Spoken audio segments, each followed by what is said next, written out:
ಹಳೆ ಮೈಸೂರು ಭಾಗ, ಈ ಒಂದು ಹಳೆ ಮೈಸೂರು ಭಾಗದಲ್ಲಿ ಹೆಚ್ಚಾಗ್ತಾ ಇರತಕ್ಕಂತಹ ಕೋಮು ದ್ವೇಷ, ದ್ವೇಷ ಭಾಷಣ, ಕೋಮು ದಳ್ಳುರಿಯಂಥ ಘಟನೆಗಳು, ಇವುಗಳ ಇಂಪ್ಯಾಕ್ಟ್ ರಾಜಕೀಯ ಪಕ್ಷಗಳ ಮೇಲೆ ಹೇಗೆ ಇಂಪ್ಯಾಕ್ಟ್ ಆಗ್ತಾ ಇದೆ, ಅಟ್ ದ ಸೇಮ್ ಟೈಮ್ ಜನಗಳ ಮೇಲೆ ಯಾವ ಥರ ಪರಿಣಾಮವನ್ನು ಇದು ಬೀರ್ತಾ ಇದೆ, ಅಟ್ ದ ಸೇಮ್ ಟೈಮ್ ಮುಂದಿನ ಚುನಾವಣೆಗಳ ಮೇಲೆ ಎಂತಹ ಪರಿಣಾಮವನ್ನು ಈ ಒಂದು ಘಟನೆಗಳು ಮಾಡಬಹುದು. ಹಳೆ ಮೈಸೂರು ಭಾಗ ಹೆಚ್ಚು ಕಡಿಮೆ ಒಂದು 39 ಸೀಟ್ಗಳಿರ್ತಕ್ಕಂಥ ಒಂದು ಭಾಗ. ಅದು ವಿಧಾನಸಭಾ ಸೀಟ್ಸ್ ಅಂತ ಬಂದಾಗ ಹೆಚ್ಚು ಕಡಿಮೆ 39 ಅಥವಾ 40 ಸೀಟ್ ಅಂತ ಅಂದ್ಕೊಳ್ಳಿ. ಒಂದು ಆ್ಯಾವ್ರೇಜ್ಗೆ ಒಂದು ರೌಂಡ್ ಫಿಗರ್ 40 ಅಂತ ಹೇಳ್ತಾ ಇದ್ದೀನಿ. ಈ 40 ಸೀಟ್ಗಳಲ್ಲಿ ಯಾರ್ಯಾರ ಕಥೆ ಏನಾಗಿದೆ, ಆಫ್ಟರ್ ಉರಿಗೌಡ ನಂಜೇಗೌಡ, ಮಡಿಕೇರಿ ಕುಟ್ಟಪ್ಪ, ನಾಗಮಂಗಲ ಘಟನೆ, ಕೆರಗೋಡು ಘಟನೆ, ಇನ್ನೊಂದು ಕಡೆ ಮದ್ದೂರು ಇನ್ಸಿಡೆಂಟ್ಗಳು, ಅಥವಾ ಸಿದ್ದರಾಮಯ್ಯವನ್ನು ಟಾರ್ಗೆಟ್ ಮಾಡಿ ಮಾತನಾಡ್ಕೊಂಡಂಥ ಘಟನೆ, ಉರಿಗೌಡ ನಂಜೇಗೌಡ ಮಹಾದ್ವಾರ ಸ್ವಾಗತ ಅಂತ ಹೇಳಿದಂಥ ಘಟನೆ, ಟಿಪ್ಪುವಿನ ಜಾಮಿಯಾ ಮಸೀದಿಯ ಒಂದಷ್ಟು ಘಟನೆಗಳು, ಇವುಗಳಾದ ಮೇಲೆ ಯಾರು ಇದರಲ್ಲಿ ಟಾಪ್ ಗೈನರ್ಸ್, ಯಾರು ಇದರಲ್ಲಿ ಟಾಪ್ ಲೂಸರ್ಸ್, ಜೊತೆಗೆ ಇದರಿಂದ ಕರ್ನಾಟಕ ರಾಜಕಾರಣದಲ್ಲಿ ಪೊಲಿಟಿಕಲ್ ಈಕ್ವೇಷನ್ ಚೇಂಜ್ ಆಗಬಹುದಾ, ಯಾರೇ ಗೆಲ್ಲಿ ಕರ್ನಾಟಕವನ್ನು, ಹಳೆ ಮೈಸೂರು ಭಾಗವನ್ನು ಗೆಲ್ಲದೆ ನಾನು ವಿಧಾನಸೌಧ ಮೆಟ್ಟಲು ಹತ್ತಿದ್ದೀನಿ, ನಾನು ಕುರ್ಚಿ ಹಿಡಿದು ಬಿಟ್ಟಿದ್ದೀನಿ ಅಂತ ಹೇಳ್ತಕ್ಕಂಥ ಇತಿಹಾಸವೇ ಇಲ್ಲ. ಹಳೆ ಮೈಸೂರು ಭಾಗ stronghold of Vokkaliga community. ನಿರ್ವಿವಾದವಾಗಿ ಈ ಒಂದು ಒಕ್ಕಲಿಗರ ಈ ಒಂದು ಕೋಟೆಗಳಲ್ಲಿ ಬಿ ಜೆ ಪಿ ಎಂಟ್ರಿ ಹೇಗೆ ತಗೋತಾ ಇದೆ, ಇದನ್ನು ಒಂದು ಕೇಸ್ ಸ್ಟಡಿಯಾಗಿ ಮಾತ್ರ ನಾವು ಪರಿಗಣಿಸಬೇಕು. ಏನೋ ಜಿದ್ದು, ಏನೋ ದ್ವೇಷ ಇದೆ. ಬಿ ಜೆ ಪಿಯಲ್ಲಿ ಗೆದ್ದುಕೊಂಡ್ರೆ, ಸೀಟನ್ನು ಗೆದ್ದುಕೊಂಡ್ರೆ ಅವ್ರ ಸ್ಟ್ರಾಟಜಿ ಅಂತ ಅವ್ರು ಕರ್ಕೋತಾರೆ ರೀ. ಅಸೂಯೆ ಬೇಡ ಇದಕ್ಕೆ. ನೋ, ಪೊಲಿಟಿಕಲ್ ಸ್ಟ್ರಾಟಜಿ ಇರೋದೇ ಗೆಲ್ಲಕ್ಕೆ, ಇರೋದೇ ಸ್ಟ್ರಾಟಜಿ ಮಾಡೋಕ್ಕೆ ಅವ್ರು ಮಾಡ್ಕೊಳ್ತಾರೆ. ಕೌಂಟರ್ ಸ್ಟ್ರಾಟಜಿ ನೀವು ಮಾಡ್ಕೊಳ್ಳಿ, JDS ಮಾಡ್ಕೊಳ್ಳಿ ಅಥವಾ ಕಾಂಗ್ರೆಸ್ಸು ಮಾಡ್ಕೊಳ್ಳಿ, ತಕರಾರಿಲ್ಲ. ಘಟನೆಗಳು ಅಂತ ನಾವು ಚೆಕ್ ಮಾಡ್ಕೊಂಡು ಬಂದಾಗ ಮಡಿಕೇರಿಯಲ್ಲಿ ಟಿಪ್ಪು ಜಯಂತಿ ವಿರೋಧಿ ಹೋರಾಟ ಒಂದು ಬಲಿಯಾಯಿತು. ಟಿಪ್ಪು ಪರ ವಿರೋಧ ಪ್ರತಿಭಟನೆಯಲ್ಲಿ ಕುಟ್ಟಪ್ಪ ಸತ್ತೋದ್ರು, ಮತ್ತೊಂದು ಕೊಲೆ ಆಯಿತು. ಮೋದಿ ಚುನಾವಣಾ ರ್ಯಾಲಿಗಾಗಿ ಉರಿಗೌಡ ನಂಜೇಗೌಡ ಅನ್ನೋ ವಿಷಯಗಳು ಅಲ್ಲಿ ಮುನ್ನೆಲೆಗೆ ಬಂದವು. ಟಿಪ್ಪುವನ್ನು ಕೊಂದವರೇ ಉರಿಗೌಡ ನಂಜೇಗೌಡ ಅಂತ ಹೇಳಿದ್ರು. ಮಂಡ್ಯದಲ್ಲಿ BJPಯಿಂದ 2 ಮಹಾದ್ವಾರ ಸ್ಥಾಪನೆ ಆಯಿತು. ಶ್ರೀರಂಗಪಟ್ಟಣ 2022 ಡಿಸೆಂಬರಲ್ಲಿ ಟಿಪ್ಪು ಜಾಮಿಯಾ ಮಸೀದಿ ಗಲಾಟೆ ಆಯಿತು. ಹಿಂದೂ ಸಂಘಟನೆಗಳ ಕಾರ್ಯಕರ್ತರು ಮಸೀದಿ ಪ್ರವೇಶ ಮಾಡೋಕ್ಕೆ ಯತ್ನ ಮಾಡಿದ್ರು. ಮಸೀದಿಯ ಹಸಿರು ಧ್ವಜ ಹರಿದು ಹಾಕಿ ಕೋಮ ಸಂಘರ್ಷ ಆಯಿತು. 7 ಜನರು ಅರೆಸ್ಟ್ ಆದ್ರ ಹೊತ್ತಿಗೆ. ಮಂಡ್ಯ ಕೆರಗೋಡಲ್ಲಿ 108 ಅಡಿ ಎತ್ತರದ ಸ್ತಂಭದ ಮೇಲೆ ಹನುಮಧ್ವಜ ಹಾರಿಸಿ ಗಲಾಟೆ ಆಯಿತು. ಧ್ವಜ ತರುವ ವಿಚಾರಕ್ಕೆ ಪ್ರತಿಭಟನೆ ಆಯಿತು. PDO ಅಮಾನತಾಯಿತು, ಗಲಾಟೆ ಆಯಿತು, ಲಾಠಿ ಚಾರ್ಜ್ ಕೂಡ ಆಗಿತ್ತು. 2024 ಗಣೇಶ ವಿಸರ್ಜನೆ ವೇಳೆ ಹಿಂದೂ ಮುಸ್ಲಿಂ ಗುಂಪುಗಳ ನಡುವೆ ಗಲಾಟೆ ಆಯಿತು. 24 FIR, 55 ಜನರ ಬಂಧನ, 25 ಅಂಗಡಿ, 12 ವಾಹನಕ್ಕೆ ಬೆಂಕಿ, 1.5 ಕೋಟಿ ನಷ್ಟ. ಮದ್ದೂರು ಗಣೇಶ ಮೆರವಣಿಗೆ ತೀರಾ ಇತ್ತೀಚೆಗೆ ಮಸೀದಿಯಿಂದ 2 ಕಲ್ಲುಗಳು ಬಂದವು. ಕಲ್ಲು ತೂರಿದ್ದ 21 ಮುಸ್ಲಿಮರ ಬಂಧನ ಆಯಿತು. 24 ಗಣೇಶ ವಿಸರ್ಜನೆಯನ್ನು ಸಾಮೂಹಿಕವಾಗಿ ಮಾಡಿ ಪ್ರತಿಭಟನೆ ಮಾಡಿತು BJP. ಹಳೆಯ ಮೈಸೂರಿನ ಘಟಾನುಘಟಿ ನಾಯಕರು ಮಾಜಿ ಪ್ರಧಾನಿ ದೇವೇಗೌಡರಿದ್ದಾರೆ, ಹಾಸನ ಜಿಲ್ಲೆಯವರು. SM ಕೃಷ್ಣ ಅವರು ಹಾಸನ ಮಂಡ್ಯ ಭಾಗದವರು. ರೈತರ ಸಾಲ ಮನ್ನಾ ಮಾಡಿದಂಥ ಕುಮಾರಸ್ವಾಮಿ ಅವರು ಹಾಸನ ಜಿಲ್ಲೆಯವರು. ಹಿಂದುಳಿದ ವರ್ಗಗಳ ಹರಿಕಾರ ದೇವರಾಜ ಅರಸು ಮೈಸೂರಿನ ಹುಣಸೂರಿನವರು. ಕಲ್ಯಾಣ ಕಾರ್ಯಕ್ರಮ ಕೊಡ್ತಿರ್ತಕ್ಕಂಥ CM ಸಿದ್ದರಾಮಯ್ಯನವರು ಮೈಸೂರು ಜಿಲ್ಲೆಯವರು. ಮಂಡ್ಯದಿಂದ ಶಂಕರೇಗೌಡ, ಚೌಡಯ್ಯ, G ಮಾದೇಗೌಡ, ಕೃಷ್ಣಪ್ಪ ಪ್ರಮುಖರಾಗ್ತಾರೆ. ನನ್ನ ಪಾಯಿಂಟ್ ಏನು ಅಂತ ಹೇಳಿದ್ರೆ, ಇಲ್ಲಿ ಈ ಒಂದು ಪೊಲಿಟಿಕಲ್ ಬ್ಯಾಟಲಲ್ಲಿ ಇದನ್ನು ಒಬ್ಬರು ಧರ್ಮದ ವಿಚಾರದ ಹೋರಾಟ ಅಂತ ಕರೀಬಹುದು. ಅದರಿಂದ ಡೈರೆಕ್ಟ್ಲಿ ಆರ್ ಇಂಡೈರೆಕ್ಟ್ಲಿ ನಾಳೆ ದಿನ ಅದು ಪೊಲಿಟಿಕಲಿ ಗೈನ್ ಆಗಬಹುದು. ಹೇಗೆ ಗೈನ್ ಆಗ್ತಾ ಇದೆ, ಯಾರು ಬಿಗ್ಗೆಸ್ಟ್ ಲೂಸರ್, ಮುಂದಿನ ಈಕ್ವೇಷನ್ಸ್ ಹೇಗಿರಬಹುದು, ಎಲ್ಲ ವಿಚಾರಕ್ಕೆ ಸಂಬಂಧಪಟ್ಟಂತೆ ಡಿಬೇಟ್ ಸ್ಟಾರ್ಟ್ ಮಾಡ್ತಾ ಇದ್ದೀನಿ. ಪಾಲ್ಗೊಳ್ಳೋದಕ್ಕೆ ನಮ್ಮ ಮುಂದೆ ಯದುಕುಮಾರ್ ಇದ್ದಾರೆ, BJPಯ ವಕ್ತಾರರು. ಸ್ವಾಗತ ಯದುಕುಮಾರ್ ಅವರು ಈ ಒಂದು ಡಿಬೇಟ್ಗೆ. ಇರ್ಷಾದ್ ಇದ್ದಾರೆ, ಆಮ್ ಆದ್ಮಿ ಪಕ್ಷದ ವಕ್ತಾರರು. ಸ್ವಾಗತ ಇರ್ಷಾದ್ ನಿಮಗೆ ಒಂದು ಡಿಬೇಟ್ಗೆ. ಉಮರ್ ಶರೀಫ್ ಇದ್ದಾರೆ, ಮುಸ್ಲಿಂ ವಿದ್ವಾಂಸರು. ಸ್ವಾಗತ ನಿಮಗೆ ಉಮರ್ ಶರೀಫ್ ಅವರು ಒಂದು ಡಿಬೇಟ್ಗೆ. ನಮಸ್ತೆ, ಸಲಾಂ. ಇದೀಗ ನಾನು ಯದುಕುಮಾರ್ ಅವರ ಈಗ ಈ ಇತ್ತೀಚಿನ ಒಂದಷ್ಟು ಬೆಳವಣಿಗೆಗಳು ಅಂತ ಕರಿತೀನಿ ನಾನು ಇದನ್ನು. ಇದು ಪೊಲಿಟಿಕಲ್ ಗೈನ್ ಲೂಸ್ ಆಮೇಲೆ ಮಾತಾಡ್ತೀನಿ. 2023 ಈ ಚುನಾವಣೆ ಒಂದು ಅಂಕಿಅಂಶ ಇಟ್ಬಿಟ್ಟು ನಾನು ಮಾತಾಡಿದ್ರೆ ಸ್ವಲ್ಪ ಚೆನ್ನಾಗಿರುತ್ತೆ ಅಂತ ನಾನು ಭಾವಿಸ್ತೀನಿ. BJP 2018ರ ಚುನಾವಣೆಯಲ್ಲಿ, ಇದೇ ನಾನು ಓಲ್ಡ್ ಮೈಸೂರು ರೀಸನ್ಗೆ ಸಂಬಂಧಪಟ್ಟಂತೆ ಮಾತಾಡ್ತಾ ಇದ್ದೀನಿ ನಾನು, 22.3% ಅಲ್ಲಿದ್ದಂಥ ಅದರ ಮತಗಳ ಶೇರು, ಮತಗಳ ಭಾಗ ಗೈನ್ ಆಗಿದ್ದು 5.5% ಜಾಸ್ತಿ ಮಾಡಿಕೊಂಡು 27.8% ಮಾಡ್ಕೊಳ್ತು. ಹಳೆ ಮೈಸೂರು ಭಾಗದ ಮಾತ್ರ ನಾನು ಮಾತಾಡ್ತಾ ಇದ್ದೀನಿ. 37 ಸೀಟ್ಗಳಲ್ಲಿ, 37 ಕಾನ್ಸ್ಟಿಟ್ಯೂನ್ಸಿಗಳಲ್ಲಿ ಇಷ್ಟು ಸೀಟ್ ಅದು ಗೈನ್ ಆಯಿತು. ಗೆದ್ದಿದ್ದೆಷ್ಟು ಅಂತ ಹೇಳಿದ್ರೆ BJP 8 ಸ್ಥಾನ ಗೆದ್ದುಕೊಳ್ತಾರೆ. 37ರಲ್ಲಿ 8 ಸ್ಥಾನ ಗೆದ್ದುಕೊಳ್ತಾರೆ. ವೆರಾಸ್ JDS 30.9% ಇತ್ತು ಅದರ ಮತಗಳ ಶೇರು 2018ನಲ್ಲಿ. ಅದರ ಮತಗಳ ಶೇರು 12.7% ಅಷ್ಟು ಕುಸಿದು ಇದೇ ಭಾಗದಲ್ಲಿ 18.2%ಗೆ ಕುಸಿಯುತ್ತೆ. ಹಳೆ ಮೈಸೂರು ಭಾಗದ ಮಾತ್ರ ಮಾತಾಡ್ತಿರೋದು. ಗೆದ್ದಿದ್ದೆಷ್ಟು ಗೊತ್ತಾ? ಕೇವಲ 2 ಸೀಟ್ಗಳು ಮಾತ್ರ. ಜೆ ಡಿ ಎಸ್ ಅಂತ ಜೆ.ಡಿ.ಎಸ್ಸು ಹಳೆ ಮೈಸೂರು ಭಾಗದಲ್ಲಿ 2 ಸೀಟ್ ಮಾತ್ರ ಗೆದ್ದಿದ್ದು. ಏನು ರೀಸನ್ ಅಂತ ನಿಮ್ಗನ್ಸುತ್ತೆ ಯದುಕುಮಾರ್? ಸರ್, ಒಂದು ಫಸ್ಟ್ ಆಫ್ ಆಲ್ ನಾವು ಇಡೀ ಸ್ಟ್ರಾಂಗ್ ಆಗಿದ್ದು ಕರಾವಳಿ ಭಾಗ, ಉತ್ತರ ಕರ್ನಾಟಕದ ಭಾಗದಲ್ಲಿ ನಮ್ಮ ಒಂದು ನೆಲೆ ಇದ್ದಿದ್ದಂಥದ್ದು, ಮತ್ತು ಸಂಘಟನೆ ಕೂಡ ಅಲ್ಲಿ ಜೋರಾಗಿದ್ದಂಥದ್ದು. ಆದರೆ ಬರ್ತಾ ಬಂದಾಗ ಕೇಂದ್ರ ಸರ್ಕಾರದ ಒಂದು ಸುದೀರ್ಘವಾದ ಒಂದು ಟೈಮ್ ಆದಮೇಲೆ 2023ನಲ್ಲಿ ನಾವು ಹಳೆ ಮೈಸೂರು ಭಾಗ ಗೆಲ್ದೇನೆ ನಾವು ಪೂರ್ತಿ ಮೆಜಾರಿಟಿ ನಾವು ದಾಟ್ತಾನೆ ಇರಲಿಲ್ಲ. ನಾವು 110 ಇಲ್ಲ 104ಕ್ಕೆ ನಾವು ಅಲ್ಲಿ ಬಂದು ನಿಂತ್ಕೊಂತಾ ಇದ್ವಿ, ಬರ್ತಾ ಇದ್ವಿ. ಬೇರೆ ಇದರಿಂದ ನಾವು ಸರ್ಕಾರಗಳನ್ನ ರಚಿಸಬೇಕಾಗಿತ್ತಂಥದ್ದು. ಆದರೆ ಇದನ್ನ ಹಳೆ ಮೈಸೂರು ಭಾಗನ ತುಂಬ ಅಗ್ರೆಸಿವ್ ಆಗಿ ತಗೊಂಡಿದ್ದಂಥದ್ದಂದ್ರೆ ಜನರನ್ನ ಮುಟ್ಟಬೇಕು. ಜನರನ್ನ ಮುಟ್ಟುವಂಥದ್ದಂದ್ರೆ ಯಾವುದ್ರಲ್ಲಿ ಅಂದರೆ ಅಭಿವೃದ್ಧಿಯಲ್ಲಿ ಆಗ್ಬೋದು. ಈ ಭಾಗದಲ್ಲೂ ಕೂಡ ಅಭಿವೃದ್ಧಿ ಏನು ಬೇರೆ ಭಾಗಗಳಾಗಿದೆ, ಇಲ್ಲೂ ಕೂಡ ಅಭಿವೃದ್ಧಿಯ ಒಂದು ಇದು ಮಾಡಿ ನಾವು ಮುಂದಕ್ಕೆ ಬರಬೇಕು, ಇನ್ನೂ ಸೀಟ್ಗಳು ಜಾಸ್ತಿ ತರಬೇಕು ಅಂತ ಅಗ್ರೆಸಿವ್ ಆಗಿ ಹೋಗಿದಂಥದ್ದು. ಆ ಅಗ್ರೆಸಿವ್ನಲ್ಲಿ ನಾವು ಪರ್ಸೆಂಟೇಜ್ ಆಫ್ ವೋಟ್ಸ್ ನಾವು ತಗೊಂಡ್ವಿ ಹೊರತು ಅದು ಯಶಸ್ವಿಯಾಗಿ ಸೀಟ್ ಆಗಿ ಅದು ಯಾವುದು political aggression sir. So political aggressions ಆಗಿ ಆಕ್ರಮಣಕಾರಿ ಧಾರ್ಮಿಕ ನೀತಿಗಳ ಕಾರಣದಿಂದಾಗಿ ಚುನಾವಣಾ ಆಕ್ರಮಣಕಾರಿ ನೀತಿಗಳ ಕಾರಣದಿಂದ ಯಾವುದೇ ಒಂದು ಪೊಲಿಟಿಕಲ್ ಪಾರ್ಟಿಗೆ expansion is the must for them to grow ಅಂತ ಇದು ಮಾಡುವಂತ through religious things. No, it is through communal things. No, it is through politically. ಹೌದು, ಪೊಲಿಟಿಕಲಿನೇ ತಗೊಂಡಿದ್ದಂಥದ್ದು. ಇನ್ ಪೊಲಿಟಿಕಲಿ ತಗೊಂಡಾಗ ನಾವು ಅಗ್ರೆಸಿವ್ ಆಗಿ ಕ್ಯಾಂಪೇನ್ ಮಾಡಿದ್ರಿಂದಾನೆ ನೀವು ಹೇಳಿದಂತ 5.5% ಇನ್ಕ್ರೀಸ್ಮೆಂಟ್ ಆಗಿದಂಥದ್ದು. But that didn't turn into the seats. ಅಲ್ಲಿ ಸೀಟ್ಸ್ ಆಗಿ ಕನ್ವರ್ಟ್ ಆಗಿಲ್ಲ. ನಿಮ್ಮ ಪೊಲಿಟಿಕಲ್ ಅಗ್ರೆಷನ್ ನಲ್ಲಿ ಉರಿಗೌಡ, ನಂಜೇಗೌಡ, ಮಹಾದ್ವಾರ, ಟಿಪ್ಪು ಸುಲ್ತಾನು, ಜಾಮಿಯಾ ಮಸ್ಜಿದ್ದು ಅಥವಾ ಶ್ರೀರಂಗಪಟ್ಟಣದಷ್ಟು ಬೆಳವಣಿಗೆಗಳು, ಕೆರಗೋಡು, ನಾಗಮಂಗಲ ಇವೆಲ್ಲ ಇದ್ವಾ? Part of agenda? ಖಂಡಿತವಾಗ್ಲೂ ಇರಲಿಲ್ಲ ಸರ್. ಯಾಕಂದ್ರೆ ಇದು ಇವತ್ತಿನ ಇದರಲ್ಲಿ ಮುಸ್ಲಿಂ ವಿದ್ವಾಂಸರನ್ನು ತಾವು ಕರೆದಿದ್ದೀರಾ, ಅವರೇ ಹೇಳ್ಬೇಕಾಗತ್ತೆ. ಯಾಕಂದ್ರೆ ಇದನ್ನ ನಾವು ತಂದ್ವಾ ಅಂದ್ರೆ ಟಿಪ್ಪು ಜಯಂತಿಯನ್ನ ಯಾರಾದ್ರೂ ಮುಸ್ಲಿಂ ಮುಖಂಡರಾಗ್ಲಿ, ಮುಸ್ಲಿಂ ಜನಾಂಗ ಆಗ್ಲಿ, ಸಮುದಾಯ ಆಗ್ಲಿ ಕೇಳಿತ್ತ ಟಿಪ್ಪು ಜಯಂತಿನ ತಂದಿದ್ದಂಥದ್ದು ಯಾರು? ಅದಾದ್ಮೇಲಿಂದ ಈ ಕರ್ನಾಟಕದಲ್ಲಿ ಹಳೆ ಮೈಸೂರು ಭಾಗದಲ್ಲಿ ಯಾವ ಬೆಳವಣಿಗೆಗಳಿಗೆ ನಾಂದಿ ಆಡಿದ್ರು ಮಾನ್ಯ ಸಿದ್ದರಾಮಯ್ಯನವರು ಅನ್ನೋದು ಯಕ್ಷ ಪ್ರಶ್ನೆ. ಅದು ಜನರಿಗೆ ಗೊತ್ತಿರೋಂಥದ್ದು. ಅದನ್ನ ಯಾವ ರೀತಿ ತಂದ್ರೆ, ಇವಾಗ ನೀವ್ ಹೇಳ್ತಾ ಇದ್ರಲ್ಲ, ರಿಲಿಜಿಯಸ್ ಆಗಿ ತಂದ್ರ, ಇಲ್ಲ ಧರ್ಮದ ಅಂತ ತಂದ್ರ, ಇಲ್ಲ ಪೊಲಿಟಿಕಲ್ ಅಂತ ತಂದ್ರ ಅಂತ ಹೇಳ್ಬೇಕಾಗತ್ತೆ. ಈ ತರ ವಿಷಯಗಳು ಇರ್ಬೇಕಾದಾಗ ಕಾಂಗ್ರೆಸ್ನವರು ಅದಕ್ಕೆ ಉತ್ತರ ಕೊಡ್ಬೇಕಾಗತ್ತೆ. ಪಾಪ ಅವ್ರದ್ದು ರಣರಂಗದಿಂದ ಓಡಿ ಹೋಗುವಂತ ಇಂತ ಇದು ಬರಬೇಕಾದ್ರೆ ಸನ್ನಿವೇಶಗಳು ಹಲವಾರು ಬಾರಿ ಆಗಿದೆ. ದೆಹಲಿ ಎದುರು ಬಂದು ಉತ್ತರ ಕೊಡಬೇಕಾಗಿತ್ತು. ಯಾಕೆ ಇವತ್ತು ಕಾಲ್ ಕಿತ್ರು ಅಂತ ಅಂದ್ಬಿಟ್ಟು ಹೇಳ್ಬೇಕಾಗತ್ತೆ. ಅವ್ರ ಹಿರಿಯರ ಎಲ್ಲ ಮುಖ್ಯಮಂತ್ರಿಗಳು ಇಲ್ಲ ಬೇರೆ ಅವರು ಕೇಳ್ಬೇಕಾಗತ್ತೆ. ಯಾಕಂದ್ರೆ ಹಳೆ ಮೈಸೂರು ಭಾಗದಲ್ಲಿ ಗೆದ್ದಂತವ್ರು, ಅದು ಪೊಲಿಟಿಕಲ್ ರೀಪ್ಸ್ ಬೆನಿಫಿಟ್ ಆದವರು ಅವರೇನೆ. ಇವತ್ತು ಬಂದು ಹೇಳ್ಬೇಕಾಗಿತ್ತಲ್ಲ ಯಾವ ರೀತಿಗೆ ಬಂದ್ವಿ, ಏನಿದ್ ಬಂದ್ವಿ ಅಂತ. ಅದಕ್ಕೂ ಧೈರ್ಯ ಬೇಕಾಗುತ್ತೆ ಸರ್ ಬಂದು ಹೇಳ್ಬೇಕಾದ್ರೆ. ಅವ್ರಿಗಿಲ್ಲ ಕಾಂಗ್ರೆಸ್ನವ್ರಿಗೆ. ಫೈನ್. ಉಮರ್ ಶರೀಫ್ ಅವರೇ, ಈಗ ಇಂಥ ವಿಚಾರಗಳಿಂದ ಕಮ್ಯುನಲ್ ವೋಟ್ ಸೆಗ್ರಿಗೇಷನ್ ಆಗಬಹುದಾ? ಧಾರ್ಮಿಕ ಮುಖಂಡರುಗಳಲ್ಲಿ, ಧಾರ್ಮಿಕ ಸಂಸ್ಥೆಗಳಲ್ಲಿ ಇಂಥ ಪ್ರಕರಣಗಳು ವಿಚಲಿತರನ್ನಾಗಿ ಮಾಡಿ ವೋಟ್ ಶೇರಿಂಗ್ ಕಡೆ ಹೋಗಬಹುದಾಗತ್ತಾವು ಅಂತ?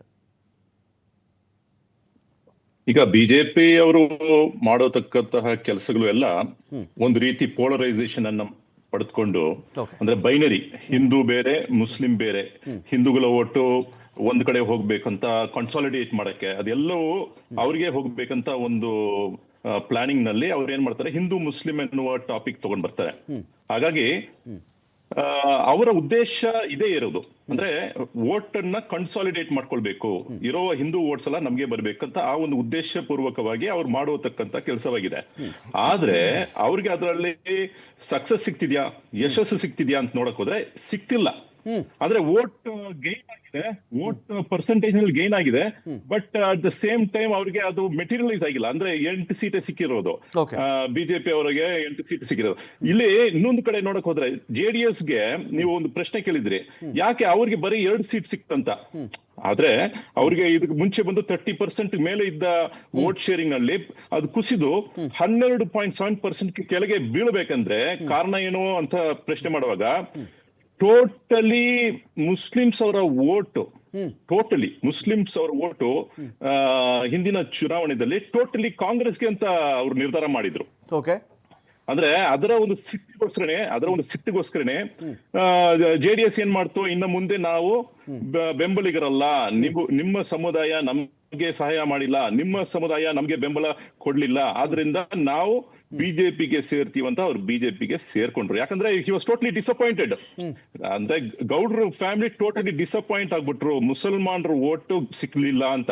ಸೊ ಹಾಗಾಗಿ ಇದ್ರಲ್ಲಿ ಏನಂದ್ರೆ ಮುಸ್ಲಿಮ್ಸರ ಪರ್ಸೆಂಟೇಜು ಈಗಾಗಲೇ ನೋಡಿದ್ವಿ, ಸುಮಾರು 75 lakhs ಕರ್ನಾಟಕದಲ್ಲಿ ಮುಸ್ಲಿಮ್ಸರ ವೋಟ್ಸ್ ಇದೆ ಅಂತ ಅದೊಂದು ರಿಪೋರ್ಟ್ ಕೂಡ ನಾವು ನೋಡಿದ್ದೀವಿ. ಅದು ಒಪ್ಕೊಳ್ಳೋದೋ ಬಿಡೋದು ಅದು ಬೇರೆ ವಿಷಯ.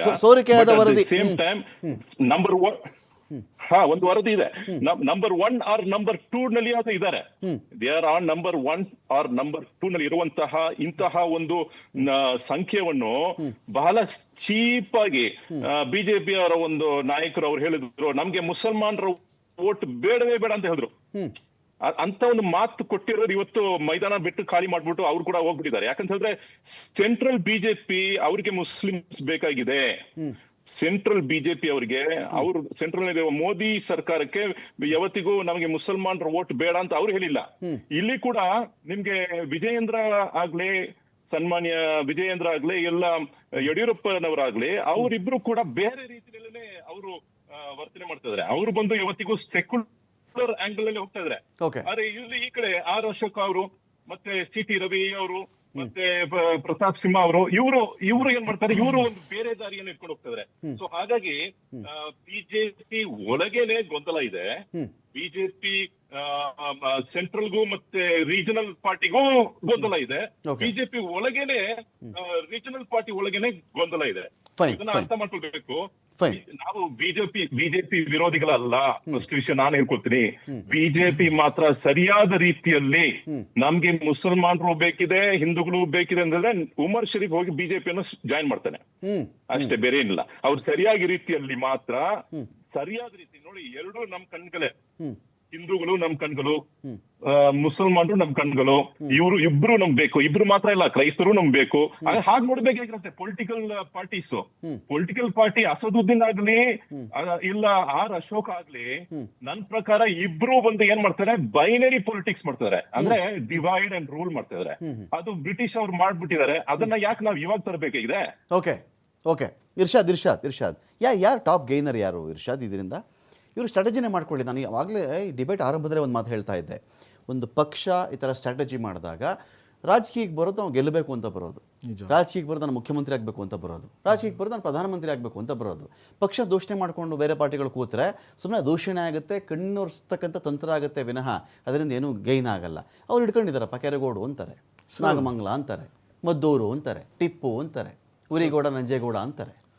BJP ಅವ್ರು ಹೆಂಗಂದ್ರೆ, ಅವ್ರಿಗೆ ಓಟ್ ಬೇಕಂದ್ರೆ ಅವ್ರು ನಾಳೆ ಉರಿಗೋಡಕ್ಕೆ ತೊಗೊಂಡು ಬಂದು ರೋಡಲ್ಲಿ ಇಕ್ತಾರೆ, ಬೇಕಾದ್ರೆ ರೆಹಮಾನ್ಗೂ ತೊಗೊಂಡು ಬಂದು ರೋಡಿಗೆ ಇಕ್ತಾರೆ. ಅವ್ರಿಗೆ ಓಟ್ ಬೇಕಷ್ಟೇ. ಅವ್ರು ಉರಿಗೌಡದಿಂದನೂ ಏನೂ ಬೇಕಾಗಿಲ್ಲ, ರೆಹಮಾನಿಂದನೂ ಏನೂ ಬೇಕಾಗಿಲ್ಲ. ಅವ್ರು ಬೇಕಾಗಿರೋದು ಓಟು. ಅದು ಹೆಂಗ್ ತೊಗೊಳ್ಬೇಕಂತ ಅವ್ರಿಗೆ ಚೆನ್ನಾಗಿ ಗೊತ್ತು. ಇವಾಗ ಕರಾವಳಿ, ಮಂಗಳೂರಲ್ಲಿ ಯಾವ ಥರ ಇವ್ರು ನಡ್ಸ್ಕೊಂಡು ಬಂದಿದ್ದಾರೆ, ಇವ್ರ ರೀತಿ ನೀತಿಗಳು ನೋಡಿದ್ದಾರೆ ಜನ. ಅದೇ ಮೈಸೂರು ಭಾಗದಲ್ಲಿ ಮಾಡೋಣ ಅಂತ ಬಂದಿರೋದು. ಅದು ಮೈಸೂರು ಭಾಗದಲ್ಲಿ ಯಾವುದೇ ಕಾರಣಕ್ಕೂ ನಡೆಯಲ್ಲ ಇದು. ಏನಕ್ಕಂದ್ರೆ ರಾಜವಂಶದಿಂದಾನು ಅಲ್ಲಿ ಜನ ಅಭಿವೃದ್ಧಿ ನೋಡ್ಕೊಂಡೆ ವೋಟ್ ಮಾಡ್ಕೊಂಡು ಬಂದಿರೋದು. ಆಲ್ರೆಡಿ 2-3 ಅಟೆಂಪ್ಟ್ ಮಾಡಿದ್ದಾರೆ ಬಿಜೆಪಿ ಅವರು, ಫೇಲ್ಡ್. ರಾಜವಂಶದವ್ರು ಕ್ಯಾಂಡಿಡೇಟ್ ಆದ್ರಲ್ರಿ ಸರ್. ಏನ್ ಮಾಡಿದ್ರು ಏನ್ ಗೊತ್ತಾ, ಇವ್ರು ಕರ್ಕೊಂಡ್ ಬರೋ ಮನೆಯವ್ರು ನಿನ್ಸ್ಕೊಂಡು ಒಂದು ಸೀಟ್ ಕೊಡ್ಬೋದು ಅಷ್ಟೇ, ಆದ್ರೆ ಜನ ಒಪ್ಕೊಂಡ್ಬೇಕಿಲ್ಲ. ಗೆಲ್ಸಿದ್ರಲ್ಲ ರಾಜವಂಶಸ್ಥರು. ರಾಜವಂಶದವ್ರು ಗೆಲ್ಸಿದ್ರಂದ್ರೆ ಅವ್ರು ಇಂಡಿಪೆಂಡೆಂಟ್ ಆಗಿ ನಿಂತ್ಕೊಂಡ್ರು ಗೆಲ್ತಾರೆ. ಅವ್ರಿಗೆ ಬಿಜೆಪಿ ಸಹಾಯ ಬೇಕಾಗಿಲ್ಲ. ಅಲ್ಲಿ ಮೈಸೂರು ಮಹಾರಾಜ ಫ್ಯಾಮಿಲಿ ಕೊಟ್ಟಿದೆ ಇಲ್ಲ ಕೊಡುಗೆಗಳು ಮೈಸೂರಿಗೆ, ಅವ್ರು ಎಲ್ಲಿ ನಿಂತ್ಕೊಂಡ್ರು ಕೊಡ್ತಾರೆ. ಅವ್ರು ಪಾರ್ಟಿನೇ ನೋಡಲ್ಲ, ಇಂಡಿಪೆಂಡೆಂಟ್ ಬೇಕಾದ್ರೆ ನಿಲ್ಸಿ ಅವ್ರು ಗೆಲ್ಕೊಂಡು ಬರ್ತಾರೆ. ಏನಕ್ಕಂದ್ರೆ ಅವರು ಫ್ಯಾಮಿಲಿದು ಅಷ್ಟು ಕೊಡುಗೆಗಳಿದೆ ಮೈಸೂರಿಗೆ. ಬಿಜೆಪಿ ಅವರು ಈ ಆಟಗಳು ಸುಮ್ಮನೆ ಗೆದ್ರು 8 ಸೀಟ್ ಹಂಗಾರೆ ಬಿಜೆಪಿಗೆ ಅಲ್ಲ. ಬಿಜೆಪಿ ಜೊತೆಲಿ 20 ವರ್ಷಗಳಿಂದ ಡಿಬೇಟ್ ಮಾಡ್ತಾ ಇದ್ದೀನಿ ಇರ್ಷಾದ್. ಇದೇ 20 ವರ್ಷಗಳ ಹಿಂದೆಯಿಂದನೂ ಹಳೆ ಮೈಸೂರು ಅಂದ್ರೆ ಅವ್ರಿಗೆ ಟಫ್ಫೇ. ನಾನು ಆಗಲೇ ಹೇಳಿದೆ, 100 seat, 87 seat, 60 seat, 64 seat stuck ಆಗ್ತಾರೆ ಅವರು. ಅವ್ರನ್ನ ತಡಿತಾ ಇರೋದೇನೆ ಮಹಾದ್ವಾರ ತಡೆಯುವಂಥ ದೊಡ್ಡ ಕೋಟೆ ಬಾಗಿಲು ಯಾವುದಿತ್ತು ಅಂದರೆ ಅದು ಹಳೆ ಮೈಸೂರು ಭಾಗನೇ. ಅದಕ್ಕೆ ಎಂಟ್ರಿ ಆಗಿಬಿಟ್ಟಿದ್ದಾರೆ, ಒಳಗಡೆ ಕೋಟೆ ಒಳಗಡೆ ಎಂಟ್ರಿ ಆಗಿದ್ದಾರೆ ಅಂತ ಸ್ಟಾಟ್ಸ್ ಹೇಳ್ತಿರೋದು. ಇಲ್ಲಿ ಎಂಟ್ರಿ ಮಾಡ್ಕೊಳ್ಳೋಕೆ ಅಲಯನ್ಸ್ ಮಾಡ್ಕೊಂಡ್ರು ಜನತಾದಳದ ಜೊತೆಯಲ್ಲಿ. ಜನತಾದಳ ಅಲ್ಲಿ ಏನು ವೀಕ್ ಆಗ್ತಾ ಇದೆ ಅಂದ್ರೆ, ಇವ್ರ ಜೊತೆಲಿ ಹೋಗಿದ ತಕ್ಷಣ ಜನತಾದಳ ಓಟು ಬಿಜೆಪಿ ಶಾಲಾ ಹಾಕೊಳ್ತೀರಿ. ಜನತಾದಳ ಸರ್ ಕೇಸರಿ ಶಾಲಾ ನಾಗಮಂಗಲಕ್ಕೆ ಬಂದ್ರು ಜೆಡಿಎಸ್ ಲೀಡರ್ಗಳು. ಜನತಾದಳ ಬರೀ ಅವ್ರು 2 ಸೀಟ್ ಅವ್ರ ಫ್ಯಾಮಿಲಿ ಕೇಸರಿ ಹೆಸರು 2 ಶಾಲಾ ಫ್ಯಾಮಿಲಿ ಸೀಟ್ ಉಳಿಸ್ಕೊಳ್ಳಕ್ಕೆ ಅವರು ಶಾಲಾ ಹಾಕೊಂಡ್ರು. ಗೊತ್ತಿಲ್ಲ, ಇಡೀ ಕರ್ನಾಟಕದಲ್ಲಿ ಹೋಯ್ತು ಇವಾಗ ಅಂತ. ಆ 2 ಸೀಟ್ ಏನಾದ್ರು ನೆಕ್ಸ್ಟ್ ಅವ್ರು ಹೊಡ್ಕೊಂಡ್ ಬಂದ್ರು ದೊಡ್ಡ ಉಪಕಾರ ದಳದ ಮೇಲೆ. ಓಕೆ, ಅದು 0 ಆಗತ್ತೆ. ಏನಕ್ಕಂದ್ರೆ ಇವ್ರ ಜೊತೆಲಿ ಹೋದ್ರೆ ಏನೇನಾಗತ್ತೆ ಅಂತ ಇಡೀ ಭಾರತದಲ್ಲಿ ಜನ ನೋಡಿದ್ದಾರೆ. ಇದು ಹೊಸದೇನಿಲ್ಲ. ಬಿಜೆಪಿಗೆ ಆಟ ಹೆಂಗಂದ್ರೆ ಯಾವ್ದಾದ್ರು ಒಂದು ಪಕ್ಷಕ್ಕೆ ಮುಳುಗಿಸ್ಬೇಕಂದ್ರೆ ಮೊದ್ಲು ಅವ್ರ ಜೊತೆಗೆ ಹಾಕೊಂತಾರೆ, ಆಮೇಲೆ ಅವ್ರ ಶಾಲ್ ತಗೊಂಡು ಇವ್ರು ಹಾಕೊಳ್ಳೋದು, ಇವ್ರ ಶಾಲ್ ಅವ್ರಿಗೆ ಹಾಕ್ಸೋದು, ಲಾಸ್ಟ್ ಅಲ್ಲಿ ಅವ್ರ ಶಾಲೆ ಎತ್ತು ಬಿಸಾಕೋದು. ಓಕೆ, ಪಕ್ಷಗಳು ಹೆಂಗ್ ಮುಗಿಸ್ಬೇಕಂತ ಬಿಜೆಪಿ ಅವ್ರು ಚೆನ್ನಾಗಿ ಗೊತ್ತು. ಇವ್ರ ನಾಟಕಗಳೆಲ್ಲ ಜನರಿಗೆ ಗೊತ್ತಾಗ್ತಾ ಇದೆ. ಇವಾಗ ನೋಡಿದಾರಿಲ್ಲ ಜನ, ಸದ್ಯಕ್ಕೆ ಇಲ್ಲೇ ನೋಡ್ಕೊಳ್ಳಿ, ಎಲ್ಲೂ ದೂರ ಹೋಗಂಗಿಲ್ಲ. ಅವ್ರಿಡೋ ಬೋನ್ಗಳಿಗೆ ಎಲ್ಲಾರು ಹೋಗಿ ಹೋಗಿ ಬಿದ್ದು ಬಿಡ್ತಾರೆ. ಯಾವ ಪಾಕಿಸ್ತಾನ್ ಜಿಂದಾಬಾದ್ ಅಂತ ಇದ್ರು ಅಂತವ್ರ ಜೊತೆ ಕೂತ್ಕೊಂಡು ಸ್ಟೇಡಿಯಂ ಅಲ್ಲಿ ಬಿರಿಯಾನಿ ತಿಂತವ್ರು ಇವರು. ಈ ಆಟಗಳೆಲ್ಲ ಜನ ನೋಡಿದ್ದಾರೆ. ಇವಾಗ ಹಿಂದೂ ಮುಸ್ಲಿಂ ಇಲ್ಲಿ ಪ್ರಯತ್ನ ಮಾಡಕ್ ಬಂದಿರೋದು ಮೈಸೂರು ಭಾಗದಲ್ಲಿ. ಇದು ನಡೆಯಲ್ಲ, ಯಾವುದೇ ಕಾರಣಕ್ಕೆ ನಡೆಯಲ್ಲ. ಮೈಸೂರಲ್ಲಿ ಜನ ಮುಂದಿನ ಎಲೆಕ್ಷನ್ಗಳಲ್ಲಿ ಪಾಠ ಕಳಿಸ್ತಾರೆ. ಇವಾಗ ಆಮ್ ಆದ್ಮಿ ಪಾರ್ಟಿಗೆ ಒಂದು ಒಳ್ಳೆ ಅವಕಾಶ ಆಗಿದೆ ಅಲ್ಲಿ. ಹೆಂಗಂದ್ರೆ ದಳ ಮುಗೀತಾ ಇದೆ, ನಮ್ಮವರು ಅಲ್ಲಿ ಸಂಘಟನೆ ಕಟ್ತಾ ಇದೀವಿ, ನಮ್ಗೊಂದು ಒಳ್ಳೆ ಚಾನ್ಸ್. ಹೆಂಗಂದ್ರು ಕಾಂಗ್ರೆಸ್ ಅಂತೂ ಯಾವ್ದು ಮಾತಾಡಲ್ಲ. ಕಾಂಗ್ರೆಸ್ಗೆ ಏನಂದ್ರು ಇವಾಗ ನಾವೆಲ್ಲಾದ್ರೂ ಮಾತಾಡಿದ್ರೆ ಹಿಂದೂಗಳು ವಿರೋಧಾಗಿ ಮಾತಾಡ್ತಾರೆ ಅಂತ ಚರ್ಚೆ ಮತ್ತೆ ಮುಂದುವರಿಸ್ತೀನಿ.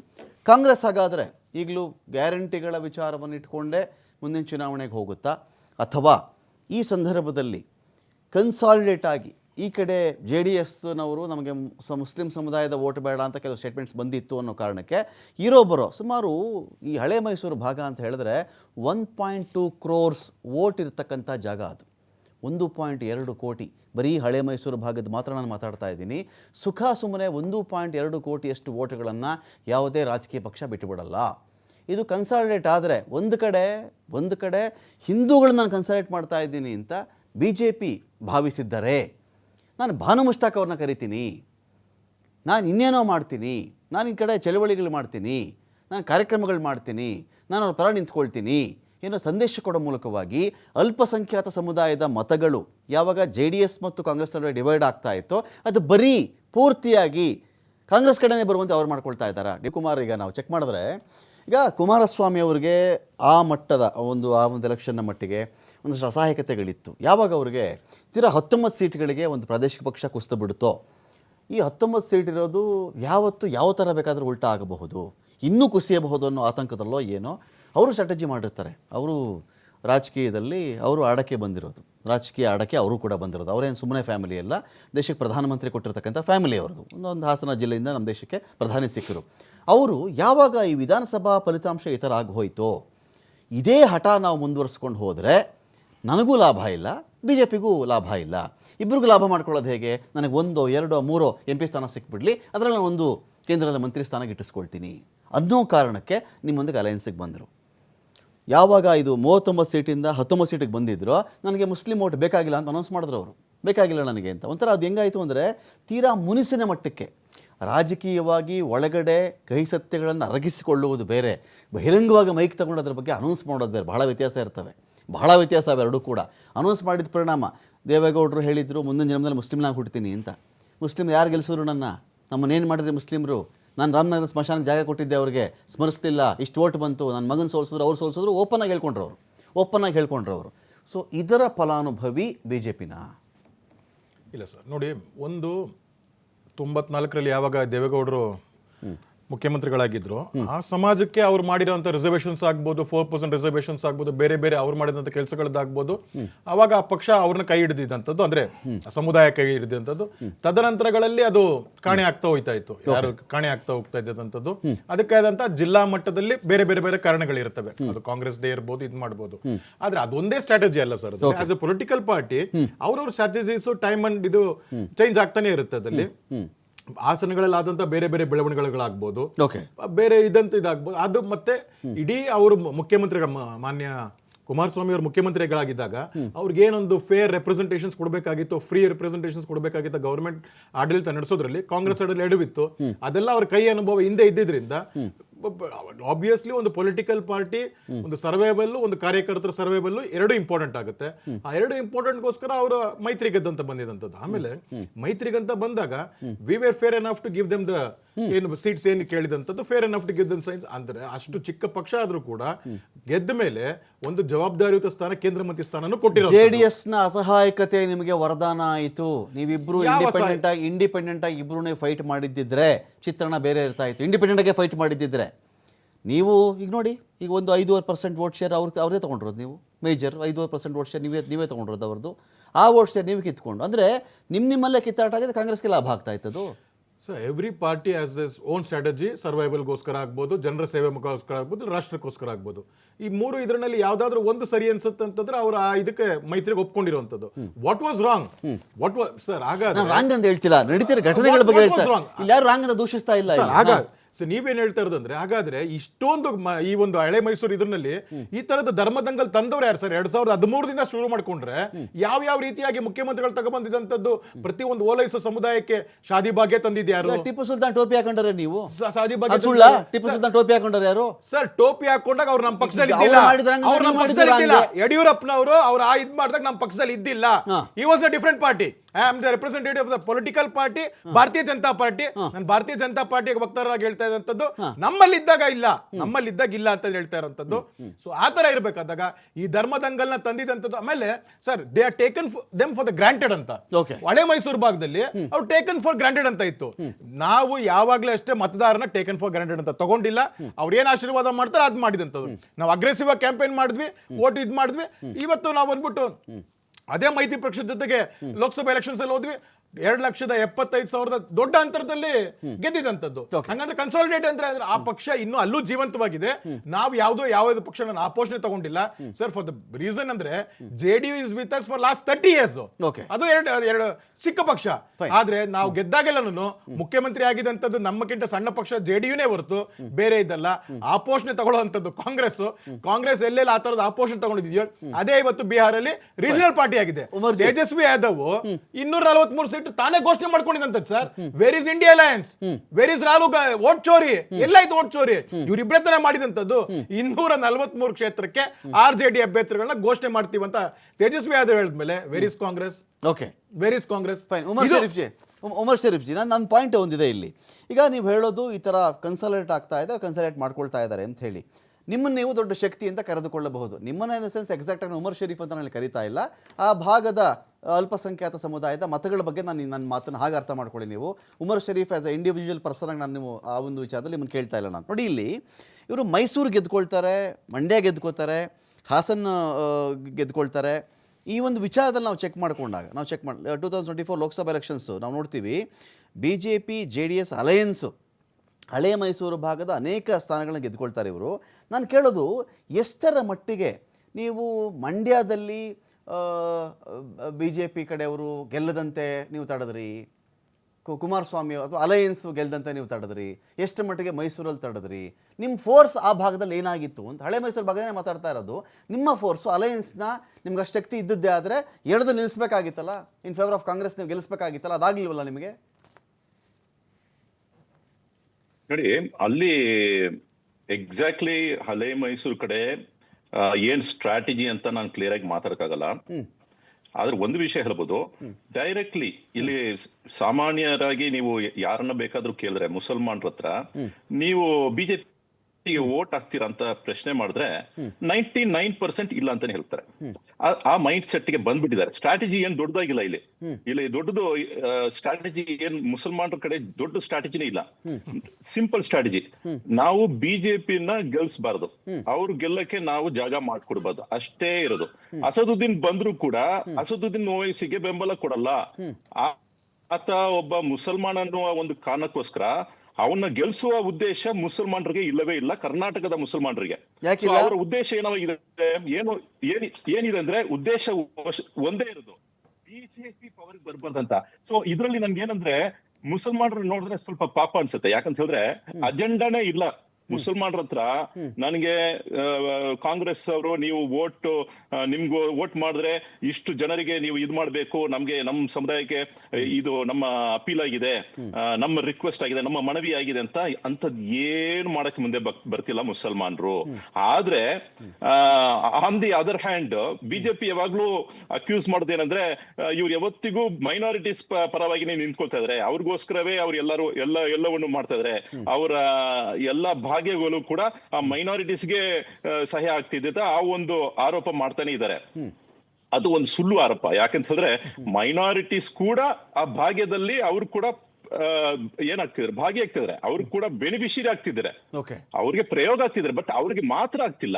ಸೊ ಹಾಗಾಗಿ ಇಲ್ಲಿ ಹಿಂದೂ ಮುಸ್ಲಿಂ ಅಂತ ಮುಸಲ್ಮಾನರು ನೋಡ್ತಿಲ್ಲ. ಇಲ್ಲಿ ಸಿದ್ದರಾಮಯ್ಯ ಬಂದು ಒಬ್ಬ ಹಿಂದೂ ಕ್ಯಾಂಡಿಡೇಟ್ ಆಗಿರುವ ಕಾರಣಕ್ಕೋಸ್ಕರ ನಾವು ಇವ್ರಿಗೆ ವೋಟ್ ಹಾಕೋಲ್ಲ, ನಾವು ಬಂದು ಅಸದುದ್ದೀನ್ ಓವೈಸಿಗೆ ವೋಟ್ ಹಾಕ್ತೀವಂತ ಆ ಮನಸ್ಥಿತಿನಲ್ಲಿ ಮುಸಲ್ಮಾನರು ಇಲ್ಲವೇ ಇಲ್ಲ. ಓಕೆ ನಾಳೆನೆ ಜಮೀರ್ ಅವರು ನಾಳೆನೆ ಒಂದು ಸೆಪರೇಟ್ ಪಾರ್ಟಿ ಓಪನ್ ಮಾಡಿ ನಾವು ಕಾಂಗ್ರೆಸ್ ನಲ್ಲಿ ಇಲ್ಲ, ನಮ್ಗೆ ಎಲ್ಲರೂ ವೋಟ್ ಮಾಡಿ ಅಂತ ಹೇಳಿದ್ರು ಕೂಡ ಮುಸಲ್ಮಾನರು ಹಂಗೆ ಮುಸ್ಲಿಂ ಒಟ್ಟಿಗೆ ಮುಸ್ಲಿಂ ಕ್ಯಾಂಡಿಡೇಟ್ ಅಂತ ನೋಡ್ಕೊಂಡು ವೋಟ್ ಹಾಕಲ್ಲ. ಓಕೆ ಯಾಕಂತ ಹೇಳಿದ್ರೆ ಇಲ್ಲಿ ಇರುವ ವಿಷಯ ಏನಂದ್ರೆ ನಮ್ಮ ರಾಜ್ಯದಲ್ಲಿ ಕೋಮು ಗಲಭೆ ಆಗಬಾರದು, ಓಕೆ ಸೌಹಾರ್ದತೆಯನ್ನು ಉಳಿಸ್ಕೊಳ್ಬೇಕು. ಆ ಉದ್ದೇಶ ಇಲ್ಲಿರುವತಕ್ಕಂತ ಮುಸಲ್ಮಾನರಿಗಿದೆ. ನೀವು ಅಫ್ಘಾನಿಸ್ತಾನ್ ನಲ್ಲಿ ಇರುವತಕ್ಕಂತ ಮುಸಲ್ಮಾನರಿಗೂ ಕರ್ನಾಟಕದಲ್ಲಿ ಮತ್ತೆ ತಮಿಳುನಾಡಿನಲ್ಲಿ ಇರತಕ್ಕಂತ ಮುಸಲ್ಮಾನರಿಗೂ ಕಂಪೇರ್ ಮಾಡಕ್ ಹೋಗ್ಬೇಡಿ. ಯಾಕಂದ್ರೆ ನಮ್ಮ ಇತಿಹಾಸ ಬೇರೆ ಇರೋದು, ಅವರ ಇತಿಹಾಸನೇ ಬೇರೆ ಇರೋದು. ಈ ಬಿಜೆಪಿ ಅವ್ರಿಗೆ ಏನಾಗ್ಬಿಟ್ಟಿದೆ, ಇಲ್ಲ ಈ ನಾಟ್ ನೆಸೆಸರಿ ಆಲ್ ಬಿಜೆಪಿ, ಎಲ್ಲರನ್ನು ನಾನು ಹೇಳ್ಕೊಳ್ತಿಲ್ಲ, ಅನೇಕರಿಗೆ ಏನಾಗ್ಬಿಟ್ಟಿದೆ ಅಂದ್ರೆ ಮುಸ್ಲಿಂ ಅಂತ ಕೇಳಿದ ತಕ್ಷಣ ಅವ್ರಿಗೆ ಮೈಂಡ್ ಬರೋದು ಅಫ್ಘಾನಿಸ್ತಾನ್, ತಾಲಿಬಾನ್, ಇಲ್ಲ ಪಾಕಿಸ್ತಾನ್ ಮತ್ತೆ ISI. ಸ್ವಾಮಿ, ಅವರೆಲ್ಲ ಬಂದು ನಮ್ಮವ್ರು ಇಲ್ಲ ಅಂತ ನಾವು ಘೋಷಿಸ್ತೇವೆ, ಅವರೇ ಬೇರೆ ದೇಶದಲ್ಲಿ ಇದಾರೆ, ಅವ್ರು ನಮ್ ಜೊತೆಗೆ ಯುದ್ಧ ಬಂದ್ರೆ ನಾವು ಇಲ್ಲಿ ನಿಂತ್ಕೊಂಡು ಅವ್ರ ಮೇಲೆ ಯುದ್ಧ ಮಾಡ್ತೀವಿ ಅಂತ ನಾವು ಹೆಮ್ಮೆಯಿಂದ ಹೇಳ್ಕೊಳ್ಳೋರು. Sorry to interrupt. Umar Sharif ಅವರೇ, ಒಂದೇ ಒಂದು ಪ್ರಶ್ನೆ ನಿಮ್ಗೆ. ಅವರೇ ಬೇರೆ ಅಂತ ತಾವ್ ಹೇಳ್ತಾ ಇದ್ದೀರಲ್ಲ, ಹಾಗಾದ್ರೆ ಗಾಜಾದಲ್ಲಿ ಹಮಾಸ್ ಅವರು ಬೇರೆ ಬೇರೆ ಅಟ್ಯಾಕ್ ಮಾಡಿದಾಗ ಇಲ್ಲಿ ಭಾರತದಲ್ಲಿ ಯಾಕೆ ಸ್ಟ್ರೈಕ್ ಮಾಡ್ತೀರಾ? ಭಾರತದಲ್ಲಿ ಯಾಕೆ ಇದ್ ಮಾಡ್ತೀರಾ? ಅವ್ರು ಬೇರೆ ಅಂತ ಹೇಳಿದಾಗ ಅವ್ರಿಗೂ ನಿಮ್ಗೆ ಏನು? ಎರಡನೇದು, ಅಲ್ಲಿ ಅಲ್ಲೇ ಬೇರೆ ಅಂತ ಹೇಳಿದ್ರಿ. ಕ್ಯಾಲಿಫೇಟ್ ಬ್ರಿಟಿಷ್ನವರು ಅವ್ರು ಸೋಲಿಸಿದಂತ ಸಾಮ್ರಾಜ್ಯನ ಇಲ್ಲಿ ಅವಾಗ ಸ್ವಾತಂತ್ರ್ಯ ಪೂರ್ವದಲ್ಲಿ ದಂಗೆಗಳಾಯ್ತಲ್ಲ, ಅವಾಗ ನಾವೇ ಬೇರೆ ಅಂತ ಯಾಕೆ ಹೇಳಿಲ್ಲ? ನೀವು ಭಾರತೀಯರಂತ ಯಾಕೆ ಹೇಳಿಲ್ಲ? ಡಬಲ್ ಸ್ಟ್ಯಾಂಡರ್ಡ್ ಹೇಳ್ಬೇಡಿ ಸರ್ ನೀವು, ಅವರೇ ಬೇರೆ ಇವರೇ ಬೇರೆ ಅಂತ. ಮಾನಸಿಕತೆ ಒಂದೇ ನಿಮ್ದು. ಅವತ್ತಿನ ಭಾರತದ ಜನರನ್ನ ಬೈದಿಂದನೇ ಉತ್ತರ ಕೇಳಿ. ನಾನು ಯುಕ್ರೇನ್ ನಲ್ಲಿ ಅಲ್ಲಿ ದಾಳಿ ನಡೆಯುವಾಗ, ರಷ್ಯಾ ಮೂಲಕ ಅಲ್ಲಿ ಎಷ್ಟೋ ಜನರು ಅಮಾಯಕರು ಸಾಯುವಾಗ ಅವ್ರಿಗೋಸ್ಕರ ಕೂಡ ನಾನು ಘೋಷಣೆ ಮಾಡಿದ್ದೀನಿ. ಬರೀ ಅಲ್ಲಿ ಯುಕ್ರೇನ್ ಅಲ್ಲಿ ಮುಸಲ್ಮಾನರಿದ್ದಾರ ರೀ, ಮಾನವೀಯತೆಯಿಂದ ನೋಡ್ಬೇಕು ಸ್ವಾಮಿ. ಇಲ್ಲಿ ಗಾಜಾನಲ್ಲಿ ಸುಮಾರು 70,000 ಜನರು ಸತ್ತೋಗಿದ್ದಾರೆ. ಇಸ್ರೇಲಿ ಅವ್ರಿಗೆ ಏನ್ ಮಾಡಿದ್ರು? ಅವ್ರಿಗೆ ಯಾಕೆ ನಿಮ್ಮ ಹಮ್ದರ್ದಿ ಯಾಕೆ ನಿಮ್ಗೆ? ಹಲೋ ಸ್ವಾಮಿ, ಇಲ್ಲಿ ಪ್ರಜೆಗಳಿಗೋಸ್ಕರ ಮಾತಾಡ್ತೀವಿ ನಾವು, ಏನು ಅಲ್ಲಿ ಮಿಲಿಟರಿ ಫೈಟ್ ಮಾಡೋದ್ ಬಗ್ಗೆ ಮಾತಾಡ್ತಿಲ್ಲ. ನಾವು ಪ್ರಜೆಗಳಿಗೋಸ್ಕರ ಮಾತಾಡ್ತಾ ಇರೋದು. ಇಸ್ರೇಲ್ ನಲ್ಲಿ ಇರತಕ್ಕಂಥ IDF ಆಗ್ಲಿ ಇಲ್ಲ ಹಮಾಸ್ ಆಗ್ಲಿ, ಇಬ್ರು ಜಗಳ ಮಾಡ್ಕೊಂಡು ಯುದ್ಧ ಮಾಡ್ಕೊಂಡು ಸಾಯ್ಲಿ ಬಿಡಿ, ನನ್ಗೆ ಅದ್ರ ಬಗ್ಗೆ ಏನ್ ತೊಂದ್ರೆ ಇಲ್ಲ. ಚಿಕ್ಕ ಮಕ್ಕಳನ್ನ ಕೊಂದಾಕ್ತಿರಲ್ಲ, ಅಲ್ಲಿ ಹಾಸ್ಪಿಟಲ್ ನಲ್ಲಿ ಶಿಫಾ ಅಂತ ಒಂದು ಹಾಸ್ಪಿಟಲ್ ನಲ್ಲಿ ಬಾಂಬ್ ಹಾಕಿದ್ರಲ್ಲ, ಮತ್ತೆ ಅಲ್ಲಿರತಕ್ಕಂಥ BBC ಮತ್ತೆ ಬೇರೆ ಅಲ್ ಜಜೀರಾ ನಲ್ಲಿ ಇರತಕ್ಕಂಥ ಜರ್ನಲಿಸ್ಟ್ ಅನ್ನ ಕೊಂದಾಕ್ತಿದ್ರಲ್ವಾ, ಇವೆಲ್ಲವೂ ಮಾನವೀಯತೆಗೆ ವಿರುದ್ಧವಾದ ಕೆಲಸ. ಅದನ್ನ ಯಾವ ಖಂಡನೆ ಮಾಡಿದಿರಿ ನೀವು? ಯಾವ ಖಂಡನೆ ಮಾಡಿದಿರ ಅದನ್ನ? ನಿಮ್ಮ ಭಾಷೆನಲ್ಲಿ ನಿಮ್ಮ ಇದ್ರಲ್ಲಿ ಖಂಡನೆ ಮಾಡಿದೀರಾ? ನಿಮ್ಮವ್ರು ಮಾಡಿದ್ದಕ್ಕೆ, ಹಮಾಸ್ ಮಾಡಿದ್ದಕ್ಕೆ ನೀವು ಯಾವಾಗ ಅದು ಖಂಡನೆ ಮಾಡಿದೀರಾ? ಬೆಂಗಳೂರು ಬ್ರಿಗೇಡ್ ರೋಡ್ ನಲ್ಲಿ ಕ್ಯಾಂಡಲ್ ಲೈಟ್ ಮಾಡ್ತೀರಾ? ಬೆಂಗಳೂರು ಬ್ರಿಗೇಡ್ ರೋಡ್ ಅಲ್ಲಿ ಕ್ಯಾಂಡಲ್ ಲೈಟ್ ಮಾಡ್ತೀರಲ್ರಿ? ನೀವು ಬಾಯಿಗೆ ಬಂದಿದ್ದು ಮಾತಾಡ್ಬೇಡಿ, ಇರೋದನ್ನ ಕರೆಕ್ಟ್ ಆಗಿ ಮಾತಾಡಿ, ಇರೋದನ್ನ ಮಾತಾಡ್ಬೇಕಾಗತ್ತೆ. ಈ ತರದ ನಯವಾದ ಇದು ವಂಚನೆ ಮಾತಾಡ್ತಾರ ಮಾತಾಡ್ಬೇಡ ತಾವು. ಕೇಳಿ, ಯಾಕೆ ಸುಮ್ನೆ ಕೋಪ ಬರುತ್ತೆ ನಿಮ್ಗೆ? ಆರಾಮಾಗಿ ಇಲ್ಲ, ಡಬಲ್ ಸ್ಟ್ಯಾಂಡರ್ಡ್ಸ್ ಯಾಕೆ ನಿಂತ್ಕೊಂಡು ಕೇಳಿ, ಆರಾಮಾಗಿ ಮಾತಾಡೋಣ, ಯಾಕೆ ಟೆನ್ಷನ್ ಯಾಕೆ? ನೋಡಿ, ಹಮ್ಮಾಸು ಮಾಡಿರೋದು ಮಾನವೀಯತೆಗೆ ವಿರುದ್ಧವಾದ ಕೆಲಸ. ಹಮ್ಮಾಸ್ ತೊಲಗಬೇಕು. ಹಮ್ಮಾಸ್ನವರನ್ನ ನೀವು ಕಾರ್ಯದಲ್ಲಿ ನಾನು ಮುಂದೆ ಬರ್ತಿದ್ದೀನಿ. ಓಕೆ, ಹಮ್ಮಾಸ್ ಬಂದು ನಾವು ಬೆಂಬಲ ಕೊಡ್ತಿಲ್ಲ, ಹಮ್ಮಾಸ್ಗೆ ಬೆಂಬಲ ಕೊಡ್ತಿಲ್ಲ. ಹಮ್ಮಾಸ್ಗೆ ಫಂಡಿಂಗ್ ಮಾಡಿದ್ದು ಇಸ್ರೇಲ್. ಪ್ರೂಫ್ ಕೊಡ್ತೀನಿ ನಿಮ್ಗೆ. ಯಾಸರ್ ಅರಫಾತ್ ಅಲ್ಫತಾ ನಡೆಸುತ್ತಿರುವಾಗ ಯಾಸರ್ ಅರಫಾತ್ ಅವರ ಲೀಡರ್ಶಿಪ್ ನ ಮುಗಿಸ್ಬೇಕಂತ ಒಂದೇ ಕಾರಣಕ್ಕೋಸ್ಕರ ಹಮ್ಮಾಸ್ ಅನ್ನ ಬೆಳೆಸಿದ್ದಾರೆ. ಇದರ ಇತಿಹಾಸ ನಮ್ಮಲ್ಲಿ ಇದೆ. ಇಸ್ರೇಲ್ ಗವರ್ಮೆಂಟ್ ಬಂದು ಹಮ್ಮಾಸ್ಗೆ ಫಂಡಿಂಗ್ ಮಾಡಿರೋ ಪ್ರೂಫ್ ಇದೆ, ಗೊತ್ತಾಯ್ತಾ? ಸೊ ನಾನು ಹಮ್ಮಾಸ್ ಬೆಂಬಲಿಗ ಅಲ್ಲ. ಅಲ್ಲಿರುವತಕ್ಕಂತಹ ಅಮಾಯಕರನ್ನ ಕೊಂದಾಗ್ತದ್ರಲ್ಲ, ಅದನ್ನ ನಿಲ್ಸ್ಬೇಕಂತ ನಮ್ಮ ಒಂದೇ ಮನವಿ ಇರುವುದು ಹೊರತು. ಚರ್ಚೆ ಮುಂದುವರಿಸ ಸರ್. ಹಳೆ ಮೈಸೂರಿಗೆ ಬರೋಣ, ಹಮಾಸ್ ಇಂದ ಹಳೆ ಮೈಸೂರಿಗೆ ಬರೋಣ ಸರ್. ಹಳೆ ಮೈಸೂರಿಗೆ ಬರೋಣ, ಚರ್ಚೆ ಮುಂದುವರಿಸ್ತೀನಿ ನಾನು. ಒಂದೊಂದು ಬ್ರೇಕ್. ಅಖಾಡ ಬಿಗ್ ಫೈಟ್ ವಿಶೇಷ ಮತ್ತೆ ಮುಂದುವರಿಸ್ತಾ ಇದ್ದೀನಿ. ಈಗ ಇರ್ಷಾದ್, ನಂದು ಒಂದು ಪ್ರಶ್ನೆ ಇದೆ ಇಲ್ಲಿ. ಈಗ BJP JDS ಎಲ್ಲೆಲ್ಲಿ ಒಂದು ವ್ಯಾಕ್ಯೂಮನ್ನು ಕ್ರಿಯೇಟ್ ಮಾಡ್ಕೊಂಡು ಬರ್ತಾ ಇದೆಯೋ, ಹಳೆ ಮೈಸೂರು ಭಾಗದಲ್ಲಿ JDSನ ಹೆಜ್ಜೆ ಗುರುತುಗಳು ಎಲ್ಲಿ ಅಳಿಸಿ ಹೋಗ್ತಾ ಇದೆಯೋ, ಕಲ್ಲು ಮೇಲೋ ಬಂಡೆ ಮೇಲೋ ಹೆಜ್ಜೆ ಗುರುತಿದ್ದಿದ್ರೆ ಬೇರೆ. ಅನೇಕ ಕಡೆಗಳು ಅದು ಮರಳ ಮೇಲೆ ಹೆಜ್ಜೆ ಗುರುತಿಟ್ಬಿಟ್ಟಿತ್ತು, ಅದು ಮಣ್ಣು ಮೇಲೆ ಇಟ್ಬಿಟ್ಟಿತ್ತು. ಅದನ್ನೇ ಅದು ಯಾವತ್ತೂ ಅಳಿಸೋಕ್ಕಾಗಲ್ಲ ಅಂತ ಅದು ಭಾವಿಸಿತ್ತು. ಆ ವ್ಯಾಕ್ಯೂಮ್, ಆ ನಿರ್ವಾತ ಇದೆಯಲ್ಲ, ಖಾಲಿ ಜಾಗ ಇದೆಯಲ್ಲ, ಅಲ್ಲೆಲ್ಲ BJP ಎಂಟ್ರಿ ಆಗ್ತಾ ಇದೆ. ಸರ್, ಆ ಜಾಗ ಮಾಡಿಕೊಟ್ಟಿರೋದೇ ಜನತಾದಳದವರು. ಒಂದು ಮಾತ್ರ ಜನತಾದಳದವರು ಕ್ಲೀನಾಗಿ ಅರ್ಥ ಮಾಡ್ಕೊಳ್ಬೇಕು. ನೋಡಿ, ಒಂದು ಸಮಾಜ ಯಾವುದಾದ್ರೂ ಒಂದು ಸಮಾಜ ಒಂದು ತೀರ್ಮಾನ ತಗೊಳ್ಳುತ್ತಂದ್ರೆ ಸುಮ್ಮನೆ ತಗೊಳ್ಳಲ್ಲ. ಎಲ್ಲರೂ ಕಾಂಗ್ರೆಸ್ ಪರವಾಗಿ ಮುಸಲ್ಮಾನರ ಸಮಾಜ ಏನಕ್ಕೆ ವೋಟ್ ಮಾಡಿದ್ರಂದ್ರೆ, ಇವರು ಸರ್ಕಾರ ನಡೆಸುವಾಗ ಇವ್ರು ನಡ್ಕೊಂಡಿದ್ರಲ್ಲ, ಹಜಾಬು, ಹಿಲಾಲು, ಏನೇನೋ ತಗೊಂಡು ಬಂದ್ರು. ಇದೆಲ್ಲ ನೋಡ್ಕೊಂಡು ಮುಸ್ಲಿಂ ಸಮಾಜಕ್ಕೆ ಒಂದು ಏನು ತಲೆಯಲ್ಲಿತ್ತು ಅಂದ್ರೆ, ಯಾವುದೇ ಕಾರಣಕ್ಕೆ ನಾವು ಯಾವ ಪಕ್ಷಕ್ಕೆ ಬೇಕಾದರೂ ವೋಟ್ ಮಾಡೋಣ, ಆದರೆ BJPಗೆ ಮಾಡೋದು ಬೇಡಪ್ಪ ಅಂತ. ಆ ಒಂದು ತೀರ್ಮಾನ ತಗೊಂಡು ಕಾಂಗ್ರೆಸ್ಸಿಗೆ ವೋಟ್ ಹಾಕಿದ ತಕ್ಷಣನೇ ಯಾವ ಜನತಾದಳಕ್ಕೆ ಕಡಿಮೆ ಅಂದ್ರೂ ಒಂದು 25-30 ವರ್ಷದಿಂದ ಮುಸ್ಲಿಂ ಸಮಾಜ ಸಪೋರ್ಟ್ ಮಾಡ್ಕೊಂಡು ಬಂದಿತ್ತು. ಒಂದು ಎಲೆಕ್ಷನ್ನಲ್ಲಿ ಕೈ ಬಿಟ್ಟಿದ ತಕ್ಷಣನೇ ನಾನು ನೆಕ್ಸ್ಟ್ ಏನಾದರೂ ಹುಟ್ಟಿದ್ರೆ ಮುಸ್ಲಿಂ ಆಗಿ ಹುಟ್ಟಬೇಕು ಅಂತ ಹೇಳಿರೋ ದೇವೇಗೌಡರು ಸಡನ್ ಆಗಿ ಅವ್ರ ಟೋನ್ ಚೇಂಜ್ ಆಗುತ್ತೆ ಅಂದ್ರೆ ಜನ ಯೋಚನೆ ಮಾಡಬೇಕು. ರಾಜಕಾರಣದಲ್ಲಿ ಯಾವುದೂ ಶಾಶ್ವತ ಇಲ್ಲ. ಇವತ್ತು ಮುಸ್ಲಿಂ ಸಮಾಜ ಕಾಂಗ್ರೆಸ್ ಜೊತೆಯಲ್ಲಿದೆ, ನಾಳೆ ಆಮ್ ಆದ್ಮಿ ಪಾರ್ಟಿ ಜೊತೆಲೂ ಬರ್ಬೋದು. ಅದೇನು ತಪ್ಪೇನಿದೆ? ಒಂದು ಸಮಾಜಕ್ಕೆ ಯಾವ್ದು ಒಳ್ಳೇದು ಅನ್ಸುತ್ತೆ ಅದು ಹೋಗುತ್ತೆ. ಆ ಸಮಾಜ ಒಂದ್ಸತಿ ಕೈ ಬಿಟ್ಟಿದ ತಕ್ಷಣನೇ ಆ ಸಮಾಜಕ್ಕೆ ಬೈಕಾಟ್ ಮಾಡೋದು, ಅವ್ರ ವಿರುದ್ಧ ಹೋಗ್ಬಿಟ್ಟು ಕೆಲಸ ಮಾಡೋದು ರಾಜಕೀಯ ಪಕ್ಷದವ್ರಿಗೂ ಅದು ಸೂಟೇಬಲ್ ಇಲ್ಲ. ಒಂದು ಪಾಯಿಂಟ್ ಇದೆ ಇರ್ಷಾದ್. ಇಲ್ಲಿ ಏನಾಗುತ್ತೆ ನಿಮಗೆ, ಇವರು ಹಿಜಾಬ್ ಅಂದರು, ಹಲಾಲ್ ಅಂದರು, ಯಾವುದೋ ಸಂತೆ ಜಾತ್ರೆಯಲ್ಲಿ ಮುಸ್ಲಿಮರು ವ್ಯಾಪಾರ ಮಾಡೋಕ್ಕೆ ಬಿಡಬಾರ್ದು ಅಂತ ಹೇಳಿದ್ರು, ಶಾಲೆಗಳಿಗೆ ಕೇಸರಿ ಬಣ್ಣ ಬಳಿತೀವಿ ಅಂದರು, ಟವರ್ಗಳಿಗೆ ಏನೋ ಒಂದಷ್ಟು ವಿಷಯ ಮಾಡಿದಾಗ ನನ್ನ ಪಾಯಿಂಟ್ ಏನು ಅಂತ ಹೇಳಿದ್ರೆ, ಈ ಎಲ್ಲ BJP ಆಯ್ತಪ್ಪ ಇದು ಅನಾಚಾರ ಮಾಡಿದೆ, ಇವ್ರು ಸರಿ ಇಲ್ಲ ಅಂತ ಬಂದಾಗ BJP ಅವ್ರು ಮಾಡಿದಂಥ ಅನಾಚಾರಕ್ಕೆ ಒಂದು ಮುಸ್ಲಿಂ ಕಮ್ಯುನಿಟಿಗೆ ಇದಕ್ಕೆ ಆಲ್ಟರ್ನೇಟಿವ್ JDS ಅಲ್ಲಿ ಅವ್ರು ನೋಡಿದೆ, ಕಾಂಗ್ರೆಸ್ನ ಆಲ್ಟರ್ನೇಟಿವ್ ಆಗಿ ನೋಡಿದ್ರು. ವೈ ಸರ್, ಏನಕ್ಕೆ ಕಾಂಗ್ರೆಸ್ JDS ನೋಡ್ಬೋದಾಗಿತ್ತಲ್ಲ, ಕುಮಾರಸ್ವಾಮಿ ಅವ್ರು ನೋಡ್ಬೋದಾಗಿತ್ತಲ್ಲ. ದಳದವ್ರಿಗೆ ಅಷ್ಟು ಶಕ್ತಿ ಇರಲಿಲ್ಲ ಅಂತ ಜನರಿಗೆ ಗೊತ್ತಾಗಿತ್ತು. ಸರ್, ಒಂದು ಎಲೆಕ್ಷನ್ ಅಂತ ಬಂದಿದ್ರೆ 6 ತಿಂಗಳ ಮುಂಚೆನೆ ಜನ ತೀರ್ಮಾನ ಮಾಡ್ಕೊಂತಾರೆ ಯಾವ ಪಕ್ಷಕ್ಕೆ ಹೆಂಗ್ ಮಾಡ್ಬೇಕು ಅಂತ. ಇವಾಗ ನಾವು ಆಮ್ ಆದ್ಮಿ ಪಾರ್ಟಿ ಅವ್ರು ಎಲ್ಲಾದ್ರೂ ಒಂದ್ ಕಡೆ ಎಲೆಕ್ಷನ್ಗೆ ಹೋಗ್ತೀವಿ ಅಂದ್ರೆ 1 ವರ್ಷದ ಮುಂಚೆನೆ ನಾವು ನಮ್ಮ ಪ್ಲಾನಿಂಗ್ ಮಾಡಿ ಬಂದಿರ್ತೀವಿ. ಅವಾಗಲೇ ಜನರ ಮೈಂಡ್ ಸೆಟ್ ಮಾಡ್ಕೊಂಡಿರ್ತಾರೆ, ಯಾವುದೇ ಕಾರಣಕ್ಕೆ ಈ ಸತಿ ಆಮ್ ಆದ್ಮಿ ಪಾರ್ಟಿ ಕೈ ಬಿಡಬಾರ್ದಪ್ಪ ಅಂತ. ಆತರ ಒಂದ್ಸತಿ ಜನ ತೀರ್ಮಾನ ಮಾಡಿದ್ಮೇಲೆ ಸಡನ್ ಆಗಿ ಏನಾದ್ರೂ ಆಯ್ತು ಅಂದಿದ ತಕ್ಷಣ ಒಂದು ಸಮಾಜ ವಿರುದ್ಧ ಯಾವ್ದಾದ್ರು ಪಕ್ಷ ಮಾತಾಡತ್ತಂದ್ರೆ ಅದಕ್ಕಿಂತ ಮೂರ್ಖತನ ಯಾವುದೂ ಇಲ್ಲ. ತಾಳ್ಮೆ ಅನ್ನೋದಿರ್ಬೇಕು ರಾಜಕೀಯದಲ್ಲಿ. ಇವತ್ತು BJP ಮೇಲೆ ಇದೆ, ನಾಳೆ ಕಾಂಗ್ರೆಸ್ ಇರುತ್ತೆ, ನಾಳಿದ್ದು ಆಮ್ ಆದ್ಮಿ ಪಾರ್ಟಿ ಬರುತ್ತೆ. 10 ವರ್ಷಕ್ಕೆ ಮುಂಚೆ, ಒಂದು 12 ವರ್ಷಕ್ಕೆ ಮುಂಚೆ ಆಮ್ ಆದ್ಮಿ ಪಾರ್ಟಿ ಯಾರಂತಾನೆ ಜನ ಗೊತ್ತಿರಲಿಲ್ಲ. ಇವಾಗ 2 ಸ್ಟೇಟ್ ಅಲ್ಲಿ ಸರ್ಕಾರ ಮಾಡಿದ್ವಿ, ಇನ್ನೊಂದು ಸ್ಟೇಟ್ ಕಾಲಿಕ್ತಾ ಇದೀವಿ, ಜನ ಆಶೀರ್ವಾದ ಮಾಡ್ತಾ ಇದಾರೆ. ಇವಾಗ ಕರ್ನಾಟಕದಲ್ಲಿನೂ ಕಾಲಿಕ್ತಾ ಇದೀವಿ.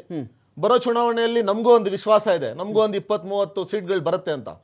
ನಾವು ಸುಮ್ಮನೆ ಗಾಳಿಯಲ್ಲಿ ಗುಂಡು ಹೊಡಿತಾ ಇಲ್ಲ, ನಾವಲ್ಲಿ ಕೆಲಸ ಮಾಡ್ತಾ ಇದೀವಿ, ಸಂಘಟನೆ ಕಟ್ತಾ ಇದೀವಿ. ಜನರಿಗೆ ಆಮ್ ಆದ್ಮಿ ಪಾರ್ಟಿ ಏನು ಯಾವ ತರ ಕೆಲಸ ಮಾಡುತ್ತೆ, ನಾವು BJP ತರ ಕೋಮವಾದದ್ದು ಇಲ್ಲ ಮಾತಾಡಲ್ಲ, ಹಿಂದೂ ಮುಸ್ಲಿಂ ಅಂತ ಮಾತಾಡಕ್ ಹೋಗಲ್ಲ, ಕಾಂಗ್ರೆಸ್ ತರ ಡೋಂಗಿ ತನ ತೋರ್ಸಲ್ಲ. ಕಾಂಗ್ರೆಸ್ ಏನ್ ಮಾಡಿದೆ ಮುಸ್ಲಿಂ ಸಮಾಜಕ್ಕೆ? ಮುಸ್ಲಿಂ ಲೀಡರ್ಗಳು ಸುಮ್ಮನೆ ಬಂದು ಹೇಳ್ತಾರಿಲ್ಲ ಕಾಂಗ್ರೆಸ್ ಇದ್ರೆ ಇದಾಗ್ಬಿಡುತ್ತೆ ಅದಾಗ್ಬಿಡುತ್ತೆ ಅಂತ. ಏನ್ ಒಂದಾದ್ರೂ ಒಂದು ಹೇಳ್ಬಿಡ್ಲಿ ಕಾಂಗ್ರೆಸ್ ಅವರು, ಇದು ಒಂದು ಒಳ್ಳೆ ಕೆಲಸ ನಾವು ಕಾಂಗ್ರೆಸ್ ಸಮಾಜಕ್ಕೆ ಇದು ಮುಸ್ಲಿಂ ಸಮಾಜಕ್ಕೆ ಕೊಟ್ಟಿದೀವಿ ಅಂತ. ಯಾವುದೂ ಇಲ್ಲ, ಬರೀ ಮುಸ್ಲಿಂ ಸಮಾಜ ಯೂಸ್ ಮಾಡ್ಕೊಂಡು ಯೂಸ್ ಅಂಡ್ ಥ್ರೋ ಪೊಲಿಟಿಕ್ಸ್ ಮಾಡಿದ್ದಾರೆ. ಗ್ಯಾರಂಟಿನ ಬೈಕಾಟ್ ಕಮ್ಯುನಿಟಿ ಗ್ಯಾರಂಟಿಗಳನ್ನ ಬೈಕಾಟ್ ಮಾಡ್ಬಿಟ್ಟಿದ್ದಾರೆ. ಗ್ಯಾರಂಟಿಗಳಿಗೆ ಬಲ್ಲಿ ಮುಸ್ಲಿಂಗೋಸ್ಕರ ಅಂತ ಕೊಡ್ತಾ ಇಲ್ಲ ಕಾಂಗ್ರೆಸ್ ಸರ್ಕಾರ. ಎಲ್ಲಾದ್ರೂ ಹೇಳಿದ್ಯಾ ಬರೀ ಮುಸ್ಲಿಂ ಸರ್ಕಾರ ಮುಸ್ಲಿಂ ಅವರಿಗೆ ನಾವು ಗ್ಯಾರಂಟಿ ಕೊಡ್ತಾ ಇದೀವಿ ಅಂತ? ಎಲ್ಲರಿಗೂ ಕೊಡ್ತಾ ಇದ್ದಾರೆ. ಜಾತ್ಯತೀತವಾಗಿ ಧರ್ಮಾತೀತವ ಕೊಡ್ತಾ ಇದೀವಿ ಅಂತ ಹೇಳ್ತಾರೆ ಸರ್. ಅದು ಒಂದು ವರ್ಡ್ ಅಷ್ಟೇ ಕಾಂಗ್ರೆಸ್ಗೆ. ಜಾತೀತವಾಗಿ ಸೆಕ್ಯುಲರ್ ಅಂತ ಇಟ್ಕೊಂಡಿದಾರಿಲ್ಲ, ಇಲ್ಲೇ ಟೋಪಿ ಆಗ್ತಾ ಇರೋದು. ಕಾಂಗ್ರೆಸ್ ಯಾವುದೇ ತರ ಸೆಕ್ಯುಲರ್ ಇಲ್ಲ. ನಾನು ಯದು ಕುಮಾರ್ ಒಂದು ಪ್ರಶ್ನೆ ಕೇಳ್ಬಿಟ್ಟು ನಾನು ಉಮರ್ ಶರೀಫ್ ಅವ್ರಿಗೆ ಹೋಗ್ತೀನಿ. ಯದು, ಈಗ ಈ JDS ಬಿಟ್ಟಿರ್ತಕ್ಕಂಥ ಒಂದು ಖಾಲಿ ಜಾಗವನ್ನ ನೀವು ತುಂಬಕ್ಕೆ ಹೋಗ್ತಾ ಇದ್ದೀರಾ ಥ್ರೂ ಕಮ್ಯುನಲ್ ಇಶ್ಯೂಸ್ ಅಂತ ಹೇಳಿ? ಇಲ್ಲ ಸರ್, ಖಂಡಿತವಾಗ್ಲೂ ಇಲ್ಲ. ನಾವು ಯಾರ್ದು ಇನ್ನೊಂದು ಪೊಲಿಟಿಕಲ್ ಪಾರ್ಟಿ ಸ್ಪೇಸ್ ಕವರ್ ಮಾಡ್ತಾ ಇರೋದಲ್ಲ, ಜನರು ಏನು ಕೊಡ್ತಾ ಇದ್ದಾರೆ ಇದನ್ನ ನಾವೇನು ಜನರ ಮೇಲೆ ಇಡ್ತಾ ಇದ್ದೀವಿ. ಸರ್, ಈ ಸರ್ಕಾರದಲ್ಲಿ ಬಂದಾಗ ಒಬ್ಬ MLC ಹೇಳಿದ್ರು, ಒಡೆಯರ್ ವಂಶದ ಅವ್ರು ಮಾಡಿದಂತಕ್ಕಿಂತ ಮುಖ್ಯಮಂತ್ರಿಗಳು ಹಳೆ ಮೈಸೂರು ಭಾಗಕ್ಕೆ ಮಾಡಿದಾರಂತ. ಜನರು ಒಪ್ತಾರ ಸರ್ ಅದನ್ನ? ಜನರು ಒಪ್ಪಲ್ಲ. ಯಾಕಂದ್ರೆ ಯಾವ ತರದ ಜನರ ಭಾವನೆಗಳು ಚೇಂಜ್ ಆಗುತ್ತೆ ಅಂದ್ರೆ ಇದ್ರನಲ್ಲೇ. ಒಂದು ಶ್ರೀಕಂಠದತ್ತ ನರಸಿಂಹರಾಜ ಒಡೆಯರ ಫ್ಯಾಮಿಲೀಸ್ ಏನಿದೆ ಮೈಸೂರು ಸಂಸ್ಥಾನಕ್ಕೆ, ಹಳೆ ಮೈಸೂರು ಸಂಸ್ಥಾನಕ್ಕೆ ಅವ್ರು ಮಾಡಿದ ಕೊಡುಗೆಗಳನ್ನ ಕೇವಲ ಭಾಗ್ಯಗಳು ಇನ್ಯಾವುದೋ ಗ್ಯಾರಂಟಿಗಳು ಕೊಟ್ಬಿಟ್ಟು ಅವ್ರಿಗಿಂತ ಎತ್ತರವಾಗಿದ್ದೀನಿ ಅಂತ ಹೇಳಕ್ ಹೋಗೋದನ್ನ ಜನ ಹೆಂಗೊಮ್ಮೆ ನಂಬ್ತಾರೆ ಸರ್? ನಂಬಲ್ಲ. ಇದೇ ಮಾತನ್ನ ಹೇಳ್ತಾ ಇರ್ಬೇಕಾದ್ರೆ ಅವ್ರು ಹೇಳೋದು ಕ್ಲೀನಾಗಿ ಡಿವೈಡ್ ಇದೆ ಗೊತ್ತಾಗುತ್ತೆ. ಇದು ಯಾವುದೋ ಒಂದು ಏನಂತಾರೆ ಮಹಾರಾಜರ ಸಾಬ್ಸ್ ಅಂತ ಕಾಲೇಜ್ಗಳಲ್ಲಿ ಸ್ಕೂಲ್ಗಳಲ್ಲಿ ಓದಂತವ್ರು ಈಗ ಅವರ ಒಂದು ಸಂಸ್ಥಾನಕ್ಕೆ ಅವರು ಪೂಜಿಸ್ತಾ ಇದ್ದಂತ ನಾಡದೇವಿಗೆ, ಆ ಬೆಟ್ಟಕ್ಕೆ ಒಡೆಯರಲ್ಲ ಇದಲ್ಲ ಅಂತ ಹೇಳ್ಬೇಕಾದಾಗ ಜನ ಬುದ್ಧಿವಂತರಿದ್ದಾರೆ ಸರ್. ಅದಲ್ಲಿ ಜನ ಏನ್ ಕೊಡ್ತಾರೆ ಪೊಲಿಟಿಕಲ್ ಪಾರ್ಟೀಸ್ಗೆ ಅದನ್ನ ನಾನು ಸ್ವೀಕಾರ ಮಾಡ್ಕೋಬೇಕು ಹೊರತು ನಾವ್ ಯಾರು ಆಕ್ಯುಪೈ ಮಾಡ್ಕೊಳಕ್ ಹೋಗಲ್ಲ. ಜನ ಕೊಟ್ಟಿದ್ದು ಮಾತ್ರ ಆಕ್ಯುಪೈ ಮಾಡ್ಕೊಳಕ್ಕಾಗತ್ತೆ. ಫೈನ್. ಉಮರ್ ಶರೀಫ್ ಜಿ, ಈಗ ಇಲ್ಲಿ ಹಿಜಾಬ್ ಬಂತು, ಹಲಾಲ್ ಬಂತು, ಅನೇಕ ಇಶ್ಯೂಗಳು ಬಂತು. ಸುಮಾರು ನಮಗೆ ಗೊತ್ತಿದ್ದ ಮಟ್ಟಕ್ಕೆ 24 ಆ ಥರ ಟಾಪಿಕ್ಸ್ ಏನೋ ಇದ್ವಂತೆ. ಕೆಲವು ಇಂಪ್ಲಿಮೆಂಟ್ಗೆ ಕರ್ನಾಟಕ ಸಂದರ್ಭದಲ್ಲಿ ಪ್ರಯೋಗಶಾಲೆಯಾಗಿತ್ತು ಅಂತ ಹೇಳಿದಾಗ ಯಾಕೆ ಯಾರಿಗೂ ದೇವೇಗೌಡರ ಮೇಲೋ ಕುಮಾರಸ್ವಾಮಿ ಅವರ ಮೇಲೋ ವಿಶ್ವಾಸ ಬರಲಿಲ್ಲ? ಅದೇ ಪ್ರಶ್ನೆ ನಿಮಗೆ ಕೇಳ್ತೀನಿ, ವಿಶ್ವಾಸ ಯಾಕೆ ಬರಲಿಲ್ಲ ನಿಮಗೆ? ಇಮ್ಮಿಡಿಯೇಟಾಗಿ ಈ ಒಂದು ಇಶ್ಯೂಗಳಿಗೆ ಕಾಂಗ್ರೆಸ್ಸೇ ರಿಪ್ಲೇಸ್ಮೆಂಟ್ ನಮಗೆ ಅಂತ ಹೇಳಿ ಮುಸ್ಲಿಂ ಕಮ್ಯುನಿಟಿಗೆ ಯಾಕೆ ಅನ್ನಿಸ್ತು ಆ ಸಂದರ್ಭದಲ್ಲಿ ಅಂತ? ಒಳ್ಳೆ ಪ್ರಶ್ನೆ ಮಾಡಿದ್ರಿ ರಮಾಕಾಂತ್ ಅವರೇ. ಇವಾಗ ಏನಂದ್ರೆ ಈ ಎಲೆಕ್ಷನ್ಗೆ ಮುಂಚೆ ರಾಹುಲ್ ಗಾಂಧಿ ಅವರ ನಡವಳಿಕೆ ನೋಡಿದ್ರೆ ಅವರು ಒಂದು ದೊಡ್ಡ ರೀತಿಯಲ್ಲಿ ಒಂದು ಭಾರತ್ ಚಲೋ ಯಾತ್ರೆಯನ್ನ ಮಾಡಿದ್ರು. ಅದು ಆ ಯಾತ್ರಾದಲ್ಲಿ ಆಸ್ ಅ ಪರ್ಸನ್ ಅಂದ್ರೆ ಒಂದು ಲೀಡರ್ಶಿಪ್ ಕ್ವಾಲಿಟಿಯನ್ನ ರಾಹುಲ್ ಗಾಂಧಿ ತೋರಿಸ್ಕೊಟ್ಟಿತ್ತು. ನಮ್ಮೆಲ್ಲರಿಗೂ ಒಂದು ರೀತಿ ಏನಾಯ್ತು, ಒಂದು ಸರ್ಪ್ರೈಸ್ ಆಯ್ತು. ಅಂದ್ರೆ ರಾಹುಲ್ ಗಾಂಧಿ ಇಂತ ಕೆಲಸ ಮಾಡಕ್ ಅವರು ಸಿದ್ಧವಾಗಿದ್ದಾರೆ ಅಂತ ನೋಡಕ್ಕೆ ಒಂದು ಆಶ್ಚರ್ಯ ಆಯ್ತು. ಸೊ ಅದರ ಮೂಲಕ ಇನ್ನೊಂದು ಏನಂದ್ರೆ ಇಂಡಿಯಾ ಅಲೈನ್ಸ್ ಒಂದು ಫಾರ್ಮ್ ಮಾಡುವಾಗ ಅದರಲ್ಲಿ ಇಲ್ಲಿರತಕ್ಕಂತಹ ರೀಜನಲ್ ಪಾರ್ಟೀಸ್ ಎಲ್ಲರೂ ಸೇರ್ಕೊಂಡು ಬಿಜೆಪಿ ವಿರುದ್ಧವಾಗಿ ಒಂದು ಅಲೈನ್ಸ್ ಫಾರ್ಮ್ ಮಾಡ್ತಾ ಇದಾರಲ್ಲ, ಇದು ಒಂದು ಶಕ್ತಿ ತುಂಬುವಂತದ್ದು ಒಂದು ಅಲೈನ್ಸ್ ಆಗ್ತಿತ್ತು. ಸೊ ಹಾಗಾಗಿ ನಾವು ಲೋಕಲ್ ನಲ್ಲಿ ಏನೇ ಮಾಡಿದ್ರು ಅದು ಸೆಂಟ್ರಲ್ಗೂ ಅದು ಅಫೆಕ್ಟ್ ಆಗ್ಬೇಕಂತ ಆ ಒಂದು ಉದ್ದೇಶ ಪೂರ್ವಕವಾಗಿ ನಾವು ಕಾಂಗ್ರೆಸ್ಗೆ ಬೆಂಬಲ ಕೊಡ್ಬೇಕು ಅಂತ ನಮ್ಮ ಸೀನಿಯರ್ ಥಿಂಕರ್ಸ್ ಅಂದ್ರೆ ನಮ್ಮಲ್ಲಿ ಇರತಕ್ಕಂತಹ ಬರೀ ಮುಸಲ್ಮಾನರು ಅಂತಿಲ್ಲ, ನಮ್ಮಲ್ಲಿ ಇರತಕ್ಕಂತಹ ನಮಗೆ ಒಳಿತನ್ನು ಭಾವಿಸುವರು, ಒಳ್ಳೆಯದನ್ನು ಭಾವಿಸುವರು, ಸೌಹಾರ್ದತೆಯನ್ನು ಉಳಿಸ್ಬೇಕಂತ ಇರುವರು, ಅವರೆಲ್ಲರೂ ಈ ನಿರ್ಧಾರಕ್ಕೆ ಬರ್ಬೇಕಂತ ಅವರು ಸಿದ್ಧವಾಗಿದ್ರು. ಸೊ ಹಾಗಾಗಿ ನಾವು ಕೂಡ ಅದಕ್ಕೆ ಪೂರಕವಾಗಿ ನಾವು ಕೂಡ ಇವ್ರಿಗೆ ಕೊಡ್ಬೇಕು. ಯಾಕಂತಂದ್ರೆ JDS ಏನೇ ಮಾಡಿದ್ರು ರೀಜನಲ್ ಪಾಲಿಟಿಕ್ಸ್ ಅಷ್ಟಿಗೆ ಇದ್ದಾರೆ. ಮತ್ತೆ ಇದಕ್ಕೆ ಮುಂಚೆ ಕೂಡ ಒಂದು ಬಾರಿ ಅವರು ಬಿಜೆಪಿಗೆ ಸಾಥ್ ಕೊಟ್ಟಿದ್ದಾರೆ. ಸೊ ಇವಾಗ ಕೂಡ ಅದು ಎವಿಡೆಂಟ್ ಆಗ್ಬಿಟ್ಟಿದೆ. ಇನ್ನು ಮುಂದೆ ಕೂಡ ಅವ್ರಿಗೆ ಏನಾದ್ರು ತೃಪ್ತಿ ಇಲ್ಲ ಅಂದ್ರೆ ಅವ್ರು ಯಾವತ್ತಿಗೂ ಕೂಡ ಬಿಜೆಪಿ ಕಡೆಗೆ ಹೋಗ್ತಾರೆ ಅಂತ ಆ ಒಂದು ಡೌಟ್ ಇದ್ದದ್ದು ಇವಾಗ ಕ್ಲಿಯರ್ ಆಗ್ಬಿಟ್ಟಿದೆ. ಸೊ ಹಾಗಾಗಿ ಈ ಟೆಸ್ಟ್ ನಲ್ಲಿ JDS ಫೇಲ್ ಆಗಿದೆ. ಅಂದ್ರೆ ಬಿಜೆಪಿ ಗೆದ್ದಿದ್ಯಾ? ಬಿಜೆಪಿ ಗೆದ್ದಿದ್ಯಾ ಉಮರ್ ಶರೀಫ್ ಜಿ? ಬಿಜೆಪಿ ಗೆದ್ದಿದೆ ಈ ಟೆಸ್ಟ್ ಅಲ್ಲಿ? ನಾಗಮಂಗಲ, ಮದ್ದೂರು, ಕೆರಗೋಡು, ಟಿಪ್ಪು, ಉರಿಗೌಡ ಬಿಜೆಪಿ ಗೆಲ್ತಾ ಇದರಲ್ಲಿ.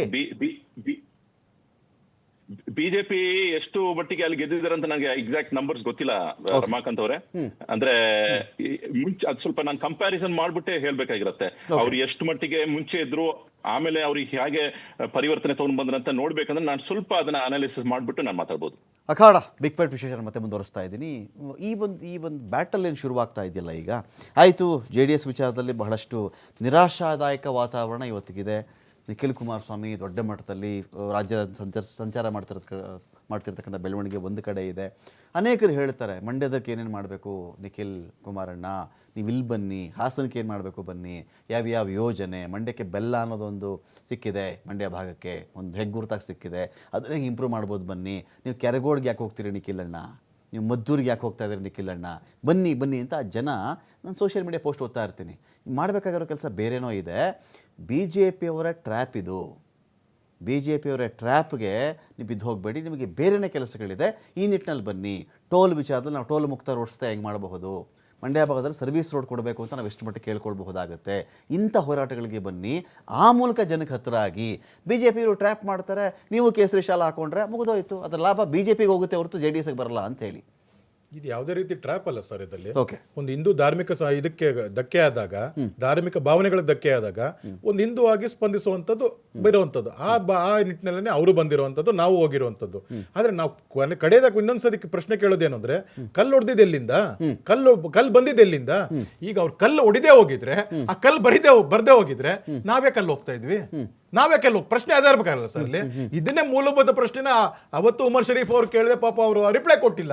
ಕಲ್ಲೆಲ್ಲಿಂದ ಬಂತು? ಈ ತರದ ಕನ್ಸಾಲಿಡೇಷನ್ಸ್ ಆಗುತ್ತೆ, ಸಾಲಿಡಿಫಿಕೇಶನ್ಸ್ ಆಗುತ್ತೆ ಅಂತ ಹೇಳ್ತಾರೆ. ಮತ್ತೆ ಅವ್ರು ಹೇಳ್ತಾ ಇದ್ರು ಭಾರತ್ ಜೋಡೋನಲ್ಲಿ ಪಾಪ ಅವರು ನಾಯಕತ್ವ ಕಂಡ್ರಂತೆ ರಾಹುಲ್ ಗಾಂಧಿ ಬಗ್ಗೆ ಅಂತ ಅನ್ಬಿಟ್ಟು. ಅದೇ ಸ್ಟಾರ್ಟ್ ಮಾಡಿದಾಗ ಯಾರೋ ಜಾರ್ಜ್ ಪೊನ್ನೆನ್ ಫಾದರ್ ಯಾರೋ ಹೇಳಿದ್ರಂತೆ, ಈ ನೆಲದ ಮೇಲೆ ಕಾಲಿಕಕ್ಕೂ ಅನಿಷ್ಟ ಇದು ಬರುತ್ತೆ ಅಂತ ಹೇಳಿದ್ರು. ಅಂತವ್ರ ಮೇಲೆ ಇವರು ನಾಯಕತ್ವ ಅಂತ ಕಂಡ್ರು ಅಂತ ಹೇಳಿದ್ರು. ಮತ್ತೆ ಇಡೀ ಭಾರತ್ ಜೋಡೋ ಹೋಗಿದಂತದ್ದು ಭಾರತೀಯ ಜನತಾ ಪಾರ್ಟಿ ನಿರ್ಮಿಸುವಂತ ನ್ಯಾಷನಲ್ ಹೈವೇಸ್ ನಲ್ಲಿ ಉಮರ್ ಶರೀಫ್ ಅವರೇ, ಮತ್ತೆ ಸ್ವಚ್ಛಂದವಾಗಿ ಕಾಶ್ಮೀರಲ್ಲಿ ಆಟ ಆಡಿದ್ರಲ್ಲ ಹಿಮದಲ್ಲಿ, ಅದನ್ನು ಆ ಒಂದು ವಾತಾವರಣ ತಂದ್ಕೊಟ್ಟಿದ್ದಂಥದ್ದು ಭಾರತೀಯ ಜನತಾ ಪಾರ್ಟಿನೇ, ಮರಿಬೇಡದಲ್ಲಿ. ಅದ್ರಲ್ಲಿ ಯಾವ ನಾಯಕತ್ವನೂ ಇಲ್ಲ, ಎಂತದ್ದು ಇಲ್ಲ, ನಾವು ಮಾಡಿದಂತ ಹೆದ್ದಾರಿನಲ್ಲೇ ಸಾಗಿದಂಥದ್ದು. ಮತ್ತೆ ಇವ್ರು ಹೇಳಿದ್ರು ಸರ್, ಅಲ್ಲಿ ಯಾರು ಗೆದ್ದಿದ್ದಾರೆ ಅಂತ ತಾವು ಕೇಳಿದ್ವಿ, ಬಿಜೆಪಿ ಗೆಲ್ತಾ ಪಾರ್ಟಿ ಗೆಲ್ತಾ ಅಂತ. ಅಲ್ಲಿ ಇಲ್ಲಿ ಗೆದ್ದಿರೋಂಥದ್ದು ಏನು ಅಂತಂದ್ರೆ ಯಾರು ನ್ಯಾಯದ ಪರವಾಗಿದ್ದಾರೆ, ಯಾರು ಧರ್ಮದ ಪರವಾಗಿದ್ದಾರೆ ಅಂತ. ನೀವು ಅಂತಾರೆ Muslims have failed, you have failed Muslims. ನಿಮ್ಮಂತ ನಾಯಕರುಗಳು ಯಾರು ಬುದ್ಧಿ ಹೇಳ್ಬೇಕಾಗಿತ್ತು, ಯಾರು ತಿಳಿ ಹೇಳ್ಬೇಕಾಗಿತ್ತು ಸಮುದಾಯಕ್ಕೆ, ಹೇಳ್ದಿರಾ ತಾವು ಜಾಣತನದಿಂದ ಆ ಒಂದು ಇದನ್ನ ಜವಾಬ್ದಾರಿನ ನುಡ್ಸ್ಕೊಂತ ಇದ್ದಾರಲ್ಲ, ಯು ಹ್ಯಾವ್ ಫೇಲ್ಡ್ ಮುಸ್ಲಿಮ್ಸ್. ಯಾರನ್ನ ಅಭಿವೃದ್ಧಿ ಪಥಕ್ಕೆ ತಗೊಬರ್ಬೇಕಾಗಿತ್ತೋ ಅವ್ರಿಗೆ ಹಿಂದುತ್ವ, ಬಿಜೆಪಿ ಬಂದ್ಬಿಟ್ರೆ ಇನ್ನೇನೋ ಮಾಡ್ಬಿಡುತ್ತೆ ಅಂತ ಈ ಒಂದು ಭಯದ ವಾತಾವರಣದಲ್ಲಿ ನೀವು ಜನರನ್ನ ಯಾವಾಗ್ಲೂ ಇದು ಮಾಡ್ತಾ ಇರ್ತೀರಲ್ಲ, ಇದು ನೀವು Muslim leaders have failed Muslims. Umar Sharif ji, ಈ ಘಟನೆಗಳಿದೆಯಲ್ಲ, ಆಯಿತು, ನಾಗಮಂಗಲ, ಧ್ವಜ, ಈ ಕಲ್ಲು ಎಸೆತ ಪ್ರಕರಣಗಳು, ಕೋಮು ಗಲಭೆಗಳು, ಈ ಕಡೆ KG ಹಳ್ಳಿ ಗಲಭೆಗಳು, ಉತ್ತರ ಕರ್ನಾಟಕ ಭಾಗದಲ್ಲಿ ಕೆಲವೊಂದಷ್ಟು ಗಲಭೆಗಳು, ಎಲ್ಲ ಗಲಭೆಗಳು, ಇವುಗಳ ವಾತಾವರಣ ಇದು ಚುನಾವಣಾ ಕಾಲದಲ್ಲಿ ವೋಟ್ ಬೂತ್ಗಳಿಗೆ ಬಂದು ವೋಟ್ ಬೂತಲ್ಲಿ EVMನ ಮುಂದೆ ಜನಗಳ ಮೈಂಡಿಗೆ ಬಂದು ವೋಟ್ ಆಗ್ತವಾ ಆಗಲ್ವಾ ಅಂತ. ನನ್ನ ಪ್ರಕಾರ ಇದು ಎಲ್ಲ ವೋಟ್ ಆಗಿ ಮೆಟೀರಿಯಲೈಸ್ ಆಗಲ್ಲ. ಫಸ್ಟ್ ವಿಷಯ ಇದು ವೋಟ್ ಆಗಿ ಮೆಟೀರಿಯಲೈಸ್ ಆಗಲ್ಲ. ಯಾಕಂತ ಹೇಳಿದ್ರೆ ನಾನು ಸುಮಾರು ಇಂಟರ್ವ್ಯೂಸ್ ಎಲ್ಲ ನೋಡ್ತಾ ಇದ್ದೀನಿ, ಹಿಂದೂಗಳ ಭಾಷಣಗಳನ್ನು ಕೇಳ್ತಾ ಇದ್ದೀನಿ. ಅಲ್ಲಿರತಕ್ಕಂಥ ಮಂಡ್ಯ, ಮದ್ದೂರು ಆ ಕಡೆ ಇರೋರು ಮಾತಾಡೋದನ್ನ ಕೇಳ್ತಾ ಇದ್ದೀನಿ. ಅವರು ಡೈರೆಕ್ಟ್ ಆರೋಪ ಮಾಡೋದು ಯಾರನ್ನ ಅಂದ್ರೆ, ಡೈರೆಕ್ಟ್ ಆಗಿ ಆರೋಪ ಮಾಡೋದು ಈ ಸಂಘ ಪರಿವಾರ ಮತ್ತೆ ಈ ಬಿಜೆಪಿ ಅವರ ಏನು ಇಂತಹ ಅವರನ್ನೇ ಕೋಮುವಾದಿ ಅಂತ ಹೇಳ್ತವ್ರು. ಅಂದ್ರೆ ಲೆಫ್ಟಿಸ್ಟ್ ಇದಾರಲ್ಲ, ಹಿಂದೂಗಳಲ್ಲಿ ಲೆಫ್ಟಿಸ್ಟ್ ಇದಾರೆ, ಎಲ್ಲರೂ ಒಪ್ಕೊಳ್ಬೇಕಾಗಿರತ್ತೆ. ಆರೋಪ ಮಾಡೋದು ಮುಖ್ಯಮಂತ್ರಿಗಳ ಅಕ್ಕಪಕ್ಕದಲ್ಲೇ ಕುಂತಿದ್ದಾರೆ. ಮುಖ್ಯಮಂತ್ರಿಗಳ ಅಕ್ಕ, ನೀವೇ ಮುಖ್ಯಮಂತ್ರಿಗಳ ಅಕ್ಕಪಕ್ಕನೇ ಕುಂತಿದ್ದಾರೆ.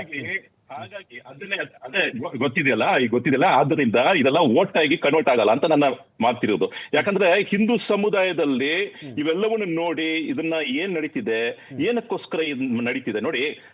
ಕಲ್ತುರಾಟ ಮಾಡಿರೋರು ಪಾಪಿಗಳು, ಅವ್ರನ್ನ ಕ್ಷಮಿಸಬೇಡಿ, ಅವ್ರಿಗೆ ಜೈಲಿನಲ್ಲಿ ಹಾಕಿ ಅವ್ರಿಗೆ ಶಿಕ್ಷೆ ಕೊಡಿ, ಅವ್ರಿಗೆ ಏನೇನ್ ಕಾನೂನು ಅಡಿಯಲ್ಲಿ ಶಿಕ್ಷೆ ಇದೆಯೋ ಸಿವಿಯರ್ ಪನಿಷ್ಮೆಂಟ್ ಕೊಡಿ, ಬೇಡ ಅಂತ ಹೇಳಿಲ್ಲ. ಪೊಲೀಸ್ ಮೂಲಕ ನೀವ್ ಏನೇನು ತನಿಖೆ ಮಾಡಬೇಕು ಎಲ್ಲವನ್ನು ಮಾಡಿ, ನೀವು ಕೋರ್ಟ್ ಕಚೇರಿ ನಡೆಸಿ, ಮೀಡಿಯಂ ನಲ್ಲಿ ಮಾಡಿ. ಬಟ್ ಇಲ್ಲಿ ಮಾಡಿರೋದು ಏನಂದ್ರೆ, ಈ ಘಟನೆಯನ್ನ ಬರೀ ಒಂದು ಪೊಲಿಟಿಕಲ್ ಮೈಲೇಜ್ಗೋಸ್ಕರ ಎಲ್ಲರನ್ನು ಕರೆಸಿ ಅಲ್ಲಿ ನಿಂತ್ಕೊಂಡು ಒಂದು ರೀತಿಯಲ್ಲಿ ಪ್ರತಿಭಟನೆಯನ್ನು ಮಾಡ್ಕೊಂಡು ಅಲ್ಲಿ ಒಂದು ರೀತಿಯಲ್ಲಿ ಒಂದು ವಾತಾವರಣ ಕೆಡ್ಸ್ಕೊಂಡು ಒಂದು ಕೆಲಸ ಮಾಡ್ತಾರಲ್ಲ, ಈ ಕೆಲಸವನ್ನು ಮಂಡ್ಯದವ್ರಿಗೆ ಇಡ್ಸಲ್ಲ. ಈ ಕೆಲಸವನ್ನು ನೀವು ಮಾತುಕತೆನಲ್ಲಿ ಏನೇ ಕೆಲಸ ಮಾಡಿದ್ರು, ಇಲ್ಲ ನೀವು ಲೀಗಲ್ ಪ್ರೋಸೆಸ್ ನಲ್ಲಿ ಏನೇ ಕೆಲಸ ಮಾಡಿದ್ರು ಬೆಂಬಲ ಕೊಡ್ತೀವಿ, ನಾವು ಕೊಡ್ತೀವಿ, ಅಲ್ಲಿರತಕ್ಕಂಥ ಮಂಡ್ಯದವರು ಕೊಡ್ತಾರೆ. ಬಟ್ ನೀವು ಅಲ್ಲಿ ಬಂದ್ಬಿಟ್ಟು ಬಂದ್ ಮಾಡಿಸೋದು, ಅಲ್ಲಿ ಶಟರ್ ಕ್ಲೋಸ್ ಮಾಡೋದು, ಇಂತ ಕೆಲಸ ಮಾಡಿದ್ರೆ ಸಾಮಾನ್ಯ ಅಮಾಯಕರು ಯಾರು ಇದಕ್ಕೆ ಬೆಂಬಲ ಕೊಡಲ್ಲ. ಬೇಕಾಗಿರೋದು ನ್ಯಾಯ ಬೇಕು. ಒಂದ್ ನಿಮಿಷ ಉಮರ್ಜಿ, ಒಂದೇ ನಿಮಿಷ. ಒಂದು ಈಗ ಇಲ್ಲಿ ಅವ್ರು ಹೇಳಿದ್ದೇನೆಂದ್ರೆ, ಏನು ಶಿಕ್ಷೆ ಬೇಕಾದ್ರೂ ಕೊಡಿ ಕಲ್ಲು ಹೊಡೆದವನ್ಗೆ, ನಾವೇನು ಇದು ಮಾಡಲ್ಲ. ಸಾಮಾನ್ಯ ಮನುಷ್ಯನ ಜನಜೀವನಕ್ಕೆ ತೊಂದರೆ ಆಗುವಂಥ ಘಟನೆಗಳು ಆಮೇಲೆ ಮಾಡಬೇಡಿ. ನೀವು ಶಟರ್ ಹಾಕ್ಸೋದು, ಬಂದ್ ಮಾಡಿಸೋದು, ಅಲ್ಲಿ ಬೆಂಕಿ ಹಚ್ಚೋದು, ಅಲ್ಲಿ ದೊಡ್ಡ ದೊಡ್ಡ ರ್ಯಾಲಿಗಳು ಮಾಡೋದು, ನೀವು ಇದು ಮಾಡಬೇಡಿ ಅಂತ ಹೇಳಿ. ಒಂದು ಸಮಾಜಕ್ಕೋ, ಒಂದು ಸಮುದಾಯಕ್ಕೋ, ಒಂದು ಹಿಂದುತ್ವಕ್ಕೋ ಅಷ್ಟು ರೈಟ್ಸು ಇಲ್ವಾ? ಒಂದು ಘಟನೆ ಖಂಡನೆ ಅಂತಾರೆ, ಅವ್ರು ಅದನ್ನು ಖಂಡಿಸ್ತಾರೆ. ಅದನ್ನು ಕಲ್ಲು ಹೊಡೆದ್ರೆ ತಪ್ಪು ಅಂತಾರೆ. ಏನು ಮಾಡಿದಿರಾ, ಕಲ್ಲು ಹೊಡೆದ ಬರೀ ಕಾನೂನು ನೋಡ್ಕೊಳ್ಳಿ ಅಂತ ಹೇಳಿ. ಎಲ್ಲ ಕಾಲದಲ್ಲೂ ಗಲಾಟೆಗಳಾದಾಗ ಕಾನೂನು ನೋಡ್ಕೊಳ್ಳಿ ಅಂತ ಹೇಳಿ ನಿಮ್ಮ ಸಮಾಜ ಅವ್ರ ಸಮಾಜ ಸುಮ್ಮನಾಗ್ಬಿಟ್ಟಿದ್ಯಾ? ಪೊಲೀಸ್ ಇದ್ದಾರಪ್ಪ, ಕಾನೂನು ನೋಡ್ಕೊಳ್ಳಿ, ಕೋರ್ಟ್ ಇದೆಯಪ್ಪ, ಸುಮ್ಮನಾಗ್ಬಿಟ್ಟಿದ್ದೀರಾ? ರಿಯಾಕ್ಷನ್ ಕೊಟ್ಟೇ ಇಲ್ಲ ಯಾರು? ರಿಯಾಕ್ಷನ್ ಕೊಡ್ಲಿ ಸರ್, ರಿಯಾಕ್ಷನ್ ಕೊಡೋದ್ರಲ್ಲಿ ಯಾವುದೇ ತರಹ ನಮ್ಗೆ ಇದ್ದಿಲ್ಲ, ಬೇಜಾರಿಲ್ಲ. ಅವ್ರು ಬರ್ಲಿ, ರಿಯಾಕ್ಷನ್ ಕೊಡ್ಲಿ, ಹಿಂದೂಗಳ ಜೊತೆ ನಿನ್ಕೊಳ್ಳಿ, ಅದ್ರ ಬಗ್ಗೆ ಯಾರಿಗೂ ಬೇಜಾರಿಲ್ಲ. ಆದ್ರೆ ಅಲ್ಲಿ ಬಂದು ನಿನ್ಕೊಂಡು ರಾಜಕಾರಣ ಮಾಡ್ತಾರಿಲ್ಲ, ತಲೆ ತೆಗೆದ್ಬಿಡಿ, ಕೈ ಹೊಡೆದ್ಬಿಡಿ ಅಂತ ಈ ಸ್ಟೇಟ್ಮೆಂಟ್ಗಳಿದೆ ಇಲ್ಲ, ಇದು ಬರೀ ಒಂದು ಶಾಲ್ ಹಾಕೊಂಡು ಬಂದು ಸ್ಟೇಟ್ಮೆಂಟ್ಗಳು ಕೊಡ್ತಾರಷ್ಟೇ. ಆದ್ರೆ ಆ ಸ್ಟೇಟ್ಮೆಂಟ್ ಕೊಡೋರು ಅವ್ರ ಫ್ಯಾಮಿಲಿ ಅವ್ರು ಯಾವತ್ತೂ ಶಾಲ್ ಹಾಕೊಂಡು ಎಲ್ಲೂ ರೋಡಿಗೆ ಬಂದಿಲ್ಲ. ಕಂಡವ್ರ ಮಕ್ಕಳು ರೋಡಿಗೆ ಬರಬೇಕು, ಇವ್ರ ಮಾತುಗಳು ಕೇಳ್ಕೊಂಡು, ಕಂಡವ್ರ ಮಕ್ಕಳು ಸಾಯ್ಬೇಕು ಅಂತದ್ರಲ್ಲಿ ಬಿಜೆಪಿ ಅವ್ರು ರಾಜಕಾರಣ ಮಾಡ್ಕೊಂಡು ಬರ್ಬೇಕು ಅಂತಾನೆ ಯೋಚನೆ ಮಾಡ್ಕೊಂಡು ಆಚೆ ಬರೋದು. ಇವ್ರ ರಾಜಕಾರಣ ಹೆಂಗಂದ್ರೆ, ಯಾವುದೇ ಕಾರಣಕ್ಕೂ ಬಡವ್ರ ಮಕ್ಕಳು ರೋಡಿಗೆ ಇರಬೇಕು, ಬಡವ್ರ ಮಕ್ಕಳು ಕಲ್ತಿಲ್ಬೇಕು, ಬಡವ್ರ ಮಕ್ಕಳು ಕಲ್ಲು ಹೊಡಿಬೇಕು, ಈ ತರ ನಾವು ಮೇಂಟೈನ್ ಮಾಡ್ಕೊಂಡು ರಾಜಕಾರಣ ಮಾಡ್ಕೊಂಡು ಹೋಗೋಣ ಅಂತ ಯೋಚನೆ ಮಾಡ್ಕೊಂಡು ಬಂದಿರೋ ಬಿಜೆಪಿ. ಯಾವುದೇ ಕಾರಣಕ್ಕೆ ಬರೀ ಹಿಂದೂದ ಬಗ್ಗೆ ಏನಕ್ಕೆ ಸರ್ ಮಾತಾಡ್ತಾರೆ? ಇವಾಗ ರಾಜಕಾರಣದಲ್ಲಿ ಬರುವಾಗ ಮಾತಾಡೋರ್ಗು ನೀವ್ ಯಾಕ್ರಿ ಬಿಟ್ಕೊತೀರಿ? ಈಗ ನಿಮ್ ಕಡೆಯಿಂದ ಕಲ್ಲು ಬಿತ್ತು ಅಂತಾರ್ರಿ, ಕಲ್ಲು ನಿಮ್ ಕಡೆಯಿಂದ ಕೊಟ್ಟುಬಿಟ್ಟು ಅವ್ರು ಬಂದು ಕೈ ಕಡಿ ಕಾಲ್ ಕಡಿ ಅಂತ ನೀವೇ ಆರೋಪ ಮಾಡಿದ್ರೆ ಕಲ್ಲು ಹೊಡೆಯಕ್ಕೆ ಬಿಡಬಾರ್ದಾಗಿತ್ತಲ್ಲ ನೀವು? ಸರ್, ಕಲ್ವಡಿಯವ್ರಿಗೆ ಶಿಕ್ಷೆ ಆಗ್ಲಿ, ನಾವ್ ಯಾವತ್ತೂ ಕಲ್ವಡಿಯವ್ರ ಪರವಾಗಿ ನಿಂತ್ಕೊಂಡಿಲ್ಲ. ಇಲ್ಲ ಮುಸ್ಲಿಂ ಸಮಾಜ ಯಾವ್ದಾದ್ರು ಹೇಳಿದ್ಯಾ ಇಲ್ಲಿ ಕಲ್ಲು ಹೊಡೆದಿರೋದು ತಪ್ಪು, ಇದು ನಿಜ ಅಂತ? ತಪ್ಪಡಿ ಕಲ್ಲು ಯಾರು ಹೊಡೆದ್ರು ತಪ್ಪೇ ಅದು. ಅಂತವ್ರಿಗೆ ಶಿಕ್ಷೆ ಏನ್ ಬೇಕಾದ್ರೂ ಕೊಳ್ಳಿ. ಇವಾಗ ನಾಗಬಂಗ್ಲಾದಲ್ಲಿ 2 ವರ್ಷದ ಮುಂಚೆನೆ ಕಲ್ಲು ಹೊಡೆದಾರಿಲ್ಲ ಸರ್, ಅದು ಆ ಕೇಸ್ ಎಲ್ವರೆಗೂ ಹೋಗಿದೆ. 2 ವರ್ಷದ ಮುಂಚೆ ಬಂದ್ರು, ಶಾಲ್ಗಳು ಹಾಕೊಂಡು ರೋಡಲ್ಲಿ ನಿಂತ್ಕೊಂಡ್ರು, ನಾಟಕ ಮಾಡಿದ್ರು, 4 ದಿವಸ ಆದ್ಮೇಲೆ ಬಿಟ್ಬಿಟ್ರು. ಯಾರ್ಗ್ ಸರ್ ಶಿಕ್ಷೆ ಆಗಿದೆ? ಯಾರ್ಗ್ ಶಿಕ್ಷೆ ಆಗಿದೆ? ಬರೀ ಜೈಲ್ ಕಳ್ಸೋವರೆಗೂ ನಾಟಕ ಮಾಡ್ತಾರೆ, ಆಮೇಲೆ ಇನ್ನೊಬ್ರು ಕರ್ಕೊಂಡು ಅವ್ರಿಗೆ ಬೇಲ್ ಕೊಟ್ಬಿಟ್ಟು ಆಚೆ ಕರ್ಕೊಂಡು ಬರ್ತಾರೆ. ಅದ್ರ ಬಗ್ಗೆ ಯಾರು ಮಾತಾಡಲ್ಲ. ಒಬ್ಬ ಕಲ್ವಡಿ ಅವನ್ಗೆ ಸಪೋರ್ಟ್ ಮಾಡೋದು ತಪ್ಪು, ಕಲ್ವಡಿ ಅವ್ರಿಗೆ ಬೇಲ್ ಕೊಡ್ತಾರಿಲ್ಲ ಅವರು ತಪ್ಪು. ಕಾನೂನು ರೀತಿಯಲ್ಲಿ ಶಿಕ್ಷೆಗಳಾಗಬೇಕು. ಯಾರಾದ್ರೂ ಬಡೀಲಿ, ಶಿಕ್ಷೆ ಬೇಲ್ ಯಾರ ಕಡೆ ಇದೆ ಇರ್ಷಾದ್? ಈಗ ಬೇಲ್ ಯಾರ ಹತ್ರ ಇದೆ? ಬಿಜೆಪಿ ಕಡೆ ಇದೆ, ಅರ್ಜಿ ಕೊಟ್ಟಂಗೆ ಯಾವ್ದೋ ಪೊಲಿಟಿಕಲ್ ಪಾರ್ಟಿ ಕಚೇರಿ ಕೊಟ್ಟಂಗೆ ಮಾತಾಡ್ತಾ ಇದ್ದೀರಿ. ಉತ್ತರ ಕೊಟ್ಬಿಡಿ. ಇವಾಗ ಕಾಂಗ್ರೆಸ್ ಇಂದ ಕಲ್ವಡಿ ಅವ್ರಿಗೆ ಯಾವತ್ತೂ ಬೇಲ್ ಕೊಟ್ಟಿಲ್ಲ, ಲೀಡರ್ಗಳು ಹೋಗಿಲ್ಲ. ಕಾಂಗ್ರೆಸ್ ಲೀಡರ್ಗಳು ಏನಕ್ಕೆ ಹೋಗ್ತಾರೆ? ಮುಸ್ಲಿಂ ಸಮಾಜ ಬೇಕು ಅಂತ ತಾನೇ ಇವರು ಹೋಗೋದು. ಏನಕ್ರಿ ಹೋಗ್ತೀರಾ? ತಪ್ಪು ಮಾಡೋರು ಶಿಕ್ಷೆ ಆಗ್ಲಿ. ಬರೀ ನಿಮ್ ವೋಟ್ ಬ್ಯಾಂಕ್ಗೋಸ್ಕರ ಇವರು ಅವರು ರಾಜಕಾರಣ ಮಾಡ್ತಾರೆ. ಅಲ್ಲ, ಕೈ ಕಡ್ದು ಬಿಡಿ, ತಲೆ ಕಡ್ದು ಬಿಡಿ, 300 ಮನೆ ಇದಾರೆ, ಅವರು 5% ಇದಾರೆ, 10% ಇದಾರೆ, ನಾವು ನೋಡ್ಕೋತೀವಿ. ಈ ಸ್ಟೇಟ್ಮೆಂಟ್ಸ್ ಯಾಕೆ ಬರುತ್ತೆ ಅಂತ ಅವ್ರ ಪ್ರಶ್ನೆ. ಶಿಕ್ಷೆ ಕೊಡಿಸ್ಲಿ ಅವ್ರಿಗೆ. ಈ ಧಮ್ಕಿಗಳು ಕೈ ಕತ್ತರಿಸ್ತೀವಿ ಅಂತ ಹೇಳೋದು ಯಾಕೆ ಅಂತ ಕೇಳ್ತಿರೋದು ಸರ್. ಹಾಗಾದ್ರೆ ನಾನು ಪ್ರತಿಸತಿ ಕೇಳುವಂತದ್ದು ಏನಂದ್ರೆ, ಕಲ್ಲುಗಳು ಯಾಕೆ ಅದೇ ಸಮುದಾಯದಿಂದನೇ ಪ್ರತಿಸತಿನೂ ಬರುತ್ತೆ? ಅದು ಒಂತಾವಲ್ಲ, ರಾಜ್ಯದ ಉದ್ದಗಲಕ್ಕೂ ಬರುತ್ತಲ್ಲ, ಯಾಕೆ ಆ ತರ ಬರುತ್ತೆ? ಪ್ರಚೋದನಕಾರಿಯಾಗಿ ಬಳಸುವಂತ ಏನಂತಾರೆ ಖಡ್ಗ ಬಳಸೋದು ಯಾವ್ದಕ್ಕೆ? ಅಲ್ಲಿ ಉಗುಳೋದಂತದ್ದು ಯಾವ್ದಕ್ಕೆ? ಈ ಸಂಸ್ಕೃತಿ ಯಾವುದು? ಈ ಸಂಸ್ಕೃತಿ ನಾವು ಪ್ರಶ್ನೆ ಮಾಡ್ತಾ ಇದೀವಿ. ಈ ಸಂಸ್ಕೃತಿ, ಒಂದ್ ನಿಮಿಷ ಸರ್, ನೀವು ಕೇಳಿಸ್ಕೊಳ್ಳಿ. ಈ ಪ್ರಶ್ನೆ, ಈ ಸಂಸ್ಕೃತಿನ ಪ್ರಶ್ನೆ ಮಾಡ್ತೀವಿ. ಆ ಸಂಸ್ಕೃತಿ ಅದನ್ನ ನೀವ್ ಯಾಕೆ ಸಮರ್ಥಿಸ್ಕೊಳ್ತೀರಾ? ನೀವ್ ಯಾಕೆ ಅದನ್ನ ವಿರೋಧಿಸಲ್ಲ? ಆ ತರದ್ದು ನಮ್ಮಲ್ಲಿ ಯಾವುದೇ ಆದ್ರೂ ಕೂಡ ಖಂಡಿಸ್ತೀವಿ, ಇದ್ ಮಾಡ್ತೀವಿ. ಹಾಗಾದ್ರೆ ಇವ್ರು ಹೇಳಿದ್ರು ಲಾಸ್ಟ್ 2 ವರ್ಷದ ಕೇಸ್ ಏನಾಯ್ತು ನಾಗಮಂಗಲದ ಅಂತ ಅನ್ಬಿಟ್ಟು, UAPA ಆಕ್ಟ್ ಅಲ್ಲಿ ಇದ್ ಮಾಡಿದಂತದನ್ನ ವಾಪಸ್ ತಗೊಂಡಿರೋಂಥದ್ದು ಕೇಸ್, ಅದು ವಾಪಸ್ ತಗೊಂಡಿದ್ದಾರೆ, ಯಾರ ಮೇಲೆ ಆಕ್ಷನ್ಸ್ ತಗೊಂಡಿಲ್ಲ. ಮತ್ತೆ ಇವತ್ತು ಯಾವಾಗ ಜನ ಬಂದ್ಬಿಟ್ಟು ಇದ್ ಮಾಡಿದ್ರು ಏನಂತಾರೆ, ಇದ್ರ ಮದ್ದೂರಿನಲ್ಲಿ ಉಸ್ತುವಾರಿ ಸಚಿವರು ಹೇಳ್ತಾರೆ, ನಾವು ಯಾರ ವಿರುದ್ಧನೂ ಕೇಸ್ ಹಾಕಿಲ್ಲ ಹಿಂದೂಗಳ ವಿರುದ್ಧ ಅಂತ. ಸ್ವಯಂ ಪ್ರೇರಿತವಾಗಿ 500-600 ಜನ ಮೇಲೆ ಹಾಕಿದಂತದ್ದು ಅದ್ಯಾವ್ದು ಸರ್? ಅದ್ಯಾವ ಕೇಸದಲ್ಲಿ? ಯಾಕಂದ್ರೆ ಜನ ಜಾಗೃತರಾಗಿದ್ದಾರೆ ಸರ್. ನೀವು ಜನನ ತುಂಬಾ ಉಲ್ಟಾ ಮಾಡಕ್ ಹೋಗ್ಬೇಡಿ, ತುಂಬಾ ಇದ್ ಮಾಡಕ್ ಹೋಗ್ಬೇಡಿ. ಜನ ಬುದ್ಧಿವಂತರಿದ್ದಾರೆ. ಮತ್ತೆ ಇವ್ರು ಹೇಳ್ತಾ ಇದ್ರದಲ್ಲಿ ಯಾವ್ದು, ನಾವು ಈ ತರ ಮಾಡ್ತೀವಿ, ಆ ತರ ಮಾಡ್ತೀವಿ ಅಂತ ಅಂದ್ಬಿಟ್ಟು, ಅಲ್ಲಿ ಜನರಿಗೆ ಗೊತ್ತಿದೆ ಯಾವ ರೀತಿ ಸರ್. ಅಲ್ಲಿ ಯಾವ್ದು ಏನಂತಾರೆ ಪೇಮೆಂಟ್ ಸೀಟು ಅಂತ, ಪೇಮೆಂಟ್ ಅಂದ್ರೆ ದುಡ್ಡು ಕರ್ಕೊಂಡ್ ಬಂದಿದ್ದಂತಲ್ಲ ಸರ್, ಅದು ಸ್ವಯಂ ಪ್ರೇರಿತವಾಗಿ ಬಂದಿರುವಂತದ್ದು. ಆಮೇಲೆ ಹಿಂದೂಗಳ ಬಗ್ಗೆ ಮಾತಾಡ್ತಾ ಇದ್ರು ನೋಡ್ರಿ. ಇವತ್ತು ಹೇಳ್ತಾ ಇದೀನಿ ಕೇಳಿ, ಹಿಂದೂ ಕಾರ್ಮಿಕ, ಹಿಂದೂ ಕಾರ್ಯಕರ್ತ ಆಗ್ಬೋದು, ಅವನು ತಾನು ನಂಬಿದ ಧರ್ಮವನ್ನು ನಂಬಿ ಬರ್ತಾನೆ ಹೊರತು ಯಾವುದೇ ಲೀಡರ್ ನನ್ನ ರಕ್ಷಿಸ್ತಾನೆ, ಯಾವುದೇ ಒಂದು ಪಾರ್ಟಿ ನನ್ನ ರಕ್ಷಿಸುತ್ತೆ, ಯಾವುದೇ ಒಬ್ಬ ಲೀಡರ್ ಇದ್ರ ಮೇಲೆ ಲೀಡರ್ಗಳ ಮಕ್ಕಳು ಬರಲ್ಲ, ಇದು ಲೀಡರ್ಗಳ ಮಕ್ಕಳು ಬರಲ್ಲ, ಯಾವುದೇ ಕಾರ್ಯಕರ್ತೆ ಆಗ್ಲಿ ಸರ್, ಬರೀ ಮಕ್ಕಳು ಬಂದು ಸರ್. ಹಿಂದೂ ಧಾರ್ಮಿಕ ರಾಜಕಾರಣ ಮಾಡ್ಕೊಂಡು ಬಂದಿರೋ ಬಿಜೆಪಿ ಯಾರು ಒಪ್ಪಕಡಿ ಇಲ್ಲ. ಯಾವ ಹಿಂದೂ ಲೀಡರ್ ಮಕ್ಕಳು ರೋಡ್ ಬಂದಿಲ್ಲ, ಬಂದಿರೋದು ಮಕ್ಕಳು ಬಂದಿರೋದು. ಫೈನಲ್ ಕಮೆಂಟ್ ಉಮರ್ ಶರೀಫ್ ಜಿ, ಇದು ರಾಜಕೀಯವಾಗಿ ಯಾರಿಗೆ ಲಾಭ, ಧಾರ್ಮಿಕವಾಗಿ ಯಾರಿಗೆ ಲಾಭ ಇದು ಅಂತ? ಒಂದು 5 ವಯಸ್ಸು ಹುಡುಗ ಅವನ್ ಮನೆಯಿಂದ ಉಗ್ದಿದ್ದಾನೆ. ಒಂದು 5 ವಯಸ್ಸು ಹುಡುಗ, ಇದನ್ನ ಕಾನೂನು ಮೂಲಕ ಅವನನ್ನ ಏನ್ ಮಾಡಕ್ಕದ? ಈ ಒಂದು ಹುಡುಗ ಮಾಡಿರೋ ಕೆಲಸಕ್ಕೆ ಇಷ್ಟು ಎಲ್ಲರೂ ಹೋಗ್ಬಿಟ್ಟು ಅಲ್ಲಿ ಪ್ರತಿಭಟನೆ ಮಾಡುವಂತದ ಒಂದು ಉದಾಹರಣೆ ಕೊಡ್ತಿದ್ದೀನಿ. ಇದಕ್ಕೆ ಕಾನೂನಿದೆ, ಪೊಲೀಸ್ ವ್ಯವಸ್ಥೆ ಇದೆ, ಮತ್ತೆ ಅಲ್ಲಿ ಉಪದೇಶ ಮಾಡಬಹುದು. ಅವ್ರನ್ನ ಕರ್ಸಿ ನಿಮ್ ಮಗ ಏನೋ ಉಗಿತದನಪ್ಪ ಅಂತ ಅಲ್ಲೇ ಕರ್ಸ್ಬಹುದು, ಅವ್ರ ತಂದೆನೇ ಕರಿಬಹುದು. ಏನೋ ಇದು ಮಾಡ್ತಿದೆ ಅದೇ ಕೆಜೆಹಳ್ಳಿ ಡಿಜೆ ಸರ್, ಒಂದೇ ನಿಮಿಷ, ಸಾರಿ, ಅದೇ ಕೆಜೆಹಳ್ಳಿ ಡಿಜೆ ಇದೇ ವ್ಯಕ್ತಿ ಯಾರೋ ಒಬ್ಬ ವ್ಯಕ್ತಿ 4 ಸಾಲ ಬರ್ದಿದ್ದಲ್ವಾ ಸರ್? ಅವತ್ತ್ಯಾಕೆ ಇದೇ ಮಾತು ಹೇಳಿಲ್ಲ ಕಾನೂನು ಇದೆ ಅಂತ? ಅವತ್ತ್ಯಾಕೆ ಹೇಳಿಲ್ಲ ಸರ್ ತಾವು? ಮಂಡ್ಯಕ್ಕೆ ಹೋಗೋ ಬಿಜೆಪಿ ಲೀಡರ್ಗಳು ಹಾವೇರಿ ಏನಕ್ಕೆ ಸರ್ ಹೋಗಿಲ್ಲ? ಅಲ್ಲೂ ಯಾರು ಕಲ್ವಡಿದಾರಿಲ್ಲ. ಬರೀ ಜಾತಿ ನೋಡ್ಕೊಂಡು ಬರೋದಾ? ಸಿಂಹಗಳು, ಆನೆ ಬಲ, ಏನೇನ್ ಹೆಸರು ಇಟ್ಕೊಂಡಿದ್ದಾರೆ ಅಂತವ್ರೆಲ್ಲ ಬರೀ ಮದ್ದೂರಿಗೆ ಏನಕ್ಕೆ ಬರ್ತಾರೆ? 5 ವಯಸ್ಸು ಹುಡುಗ ಬಂದು ಹಿಂದೂಗಳ ಮೇಲೆ ಒಗಿಬೇಕಂತ ಯಾವನಾದ್ರು ಉಚ್ಚ ಮಾಡ್ತಾನ ನೋಡಿ. ಒಂದು ಎಕ್ಸಾಂಪಲ್ ಕೊಡ್ತೀನಿ. ಒಂದು 100 ಜನರು ಇರುವಾಗ ಅಲ್ಲಿ ಹೋಗ್ಬಿಟ್ಟು ಒಂದು ಮಗು, ನಾವು ಇಲ್ಲಿ ಅವ್ರ ಮೇಲೆ ಉಗಿದ್ರೆ ನಮ್ಗೆ ಏನೋ ಪುಣ್ಯ ಸಿಗತ್ತೆ ಅಂತ ಮಾಡ್ತಾನ. ಸ್ವಲ್ಪ ಸೈಕಾಲಜಿಕಲಿ ಮಾತಾಡೋಣ. ಇಲ್ಲ, ಒಂದು ಮಗು ಬಿಟ್ಬಿಡಿ, ಒಂದು ವಯಸ್ಸಾದ ಒಬ್ಬ ಮುದುಕ ಅಲ್ಲಿಂದ ಉಗಿದ್ರೆ ನಿಮ್ ಮೇಲೆ ಅವನು ಜಗಳ ಮಾಡಕ್ಕೆ ಅಂತ ಮುಂದೆ ಬರ್ತಾನ? ಒಂದ್ 100 ಜನರು ಇರುವಾಗ ಅಷ್ಟು ಧೈರ್ಯ ಇದೆ ಯಾರಿಗಾದ್ರು? ಅಷ್ಟು ಕೆಲಸ ಮಾಡಕ್ಕೆ ಯಾರು ಮುಂದೆ ಬರ್ತಾರ? ಸೈಕಾಲಜಿಕಲಿ ಹೇಳಿ. ಅವ್ನ್ ಮಾಡಿರೋದು ಏನೋ ಹುಡುಗರು ಮಾಡೋ ಕೆಲಸ ಮಾಡಿದ ತಪ್ಪೇ ಅದು.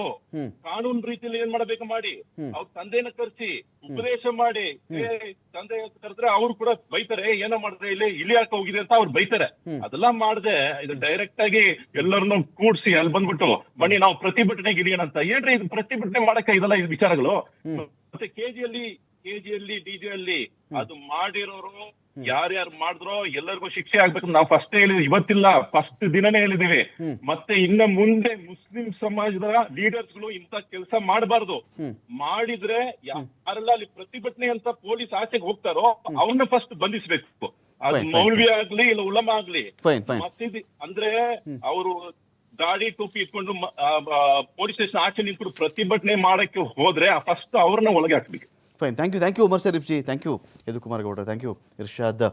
ವೆಯ್ಟ್ ಮಾಡೋಣ, ಮಂಡ್ಯ ಅಥವಾ ಹಳೆ ಮೈಸೂರು ಭಾಗದ ಈ ಒಂದಷ್ಟು ಘಟನಾವಳಿಗಳಿಂದ ಪೊಲಿಟಿಕಲಿಯಿಂದ ನಾವು ಚೆಕ್ ಮಾಡಿಕೊಂಡಾಗ ರಾಜ್ಯದ ಪ್ರಾದೇಶಿಕ ಪಕ್ಷಗಳ ಸ್ಥಿತಿ ಏನಾಗಬಹುದಾಗುತ್ತೆ, ಈ ಒಂದು ವ್ಯಾಕ್ಯೂಮನ್ನು ಫಿಲ್ ಮಾಡೋ ದೃಷ್ಟಿಯಿಂದ BJP ಬೆಳೀತಾ ಇರ್ತಕ್ಕಂಥ ವೇಗ, ಮತ್ತು at the same time BJP ಯಾವ ವೇಗದಲ್ಲಿ ಬೆಳೀತಾ ಇದೆಯೋ ಅದೇ ವೇಗದಲ್ಲಿ ಒಂದು ಪ್ರಾದೇಶಿಕ ಪಕ್ಷ ಡೌನ್ ಆಗ್ತಾ ಇದೆಯಾ, ಮುಂದಿನ ಚುನಾವಣೆಗಳು ಉತ್ತರ ಕೊಡುತ್ತೆ ಅಂತ ಹೇಳ್ತಾ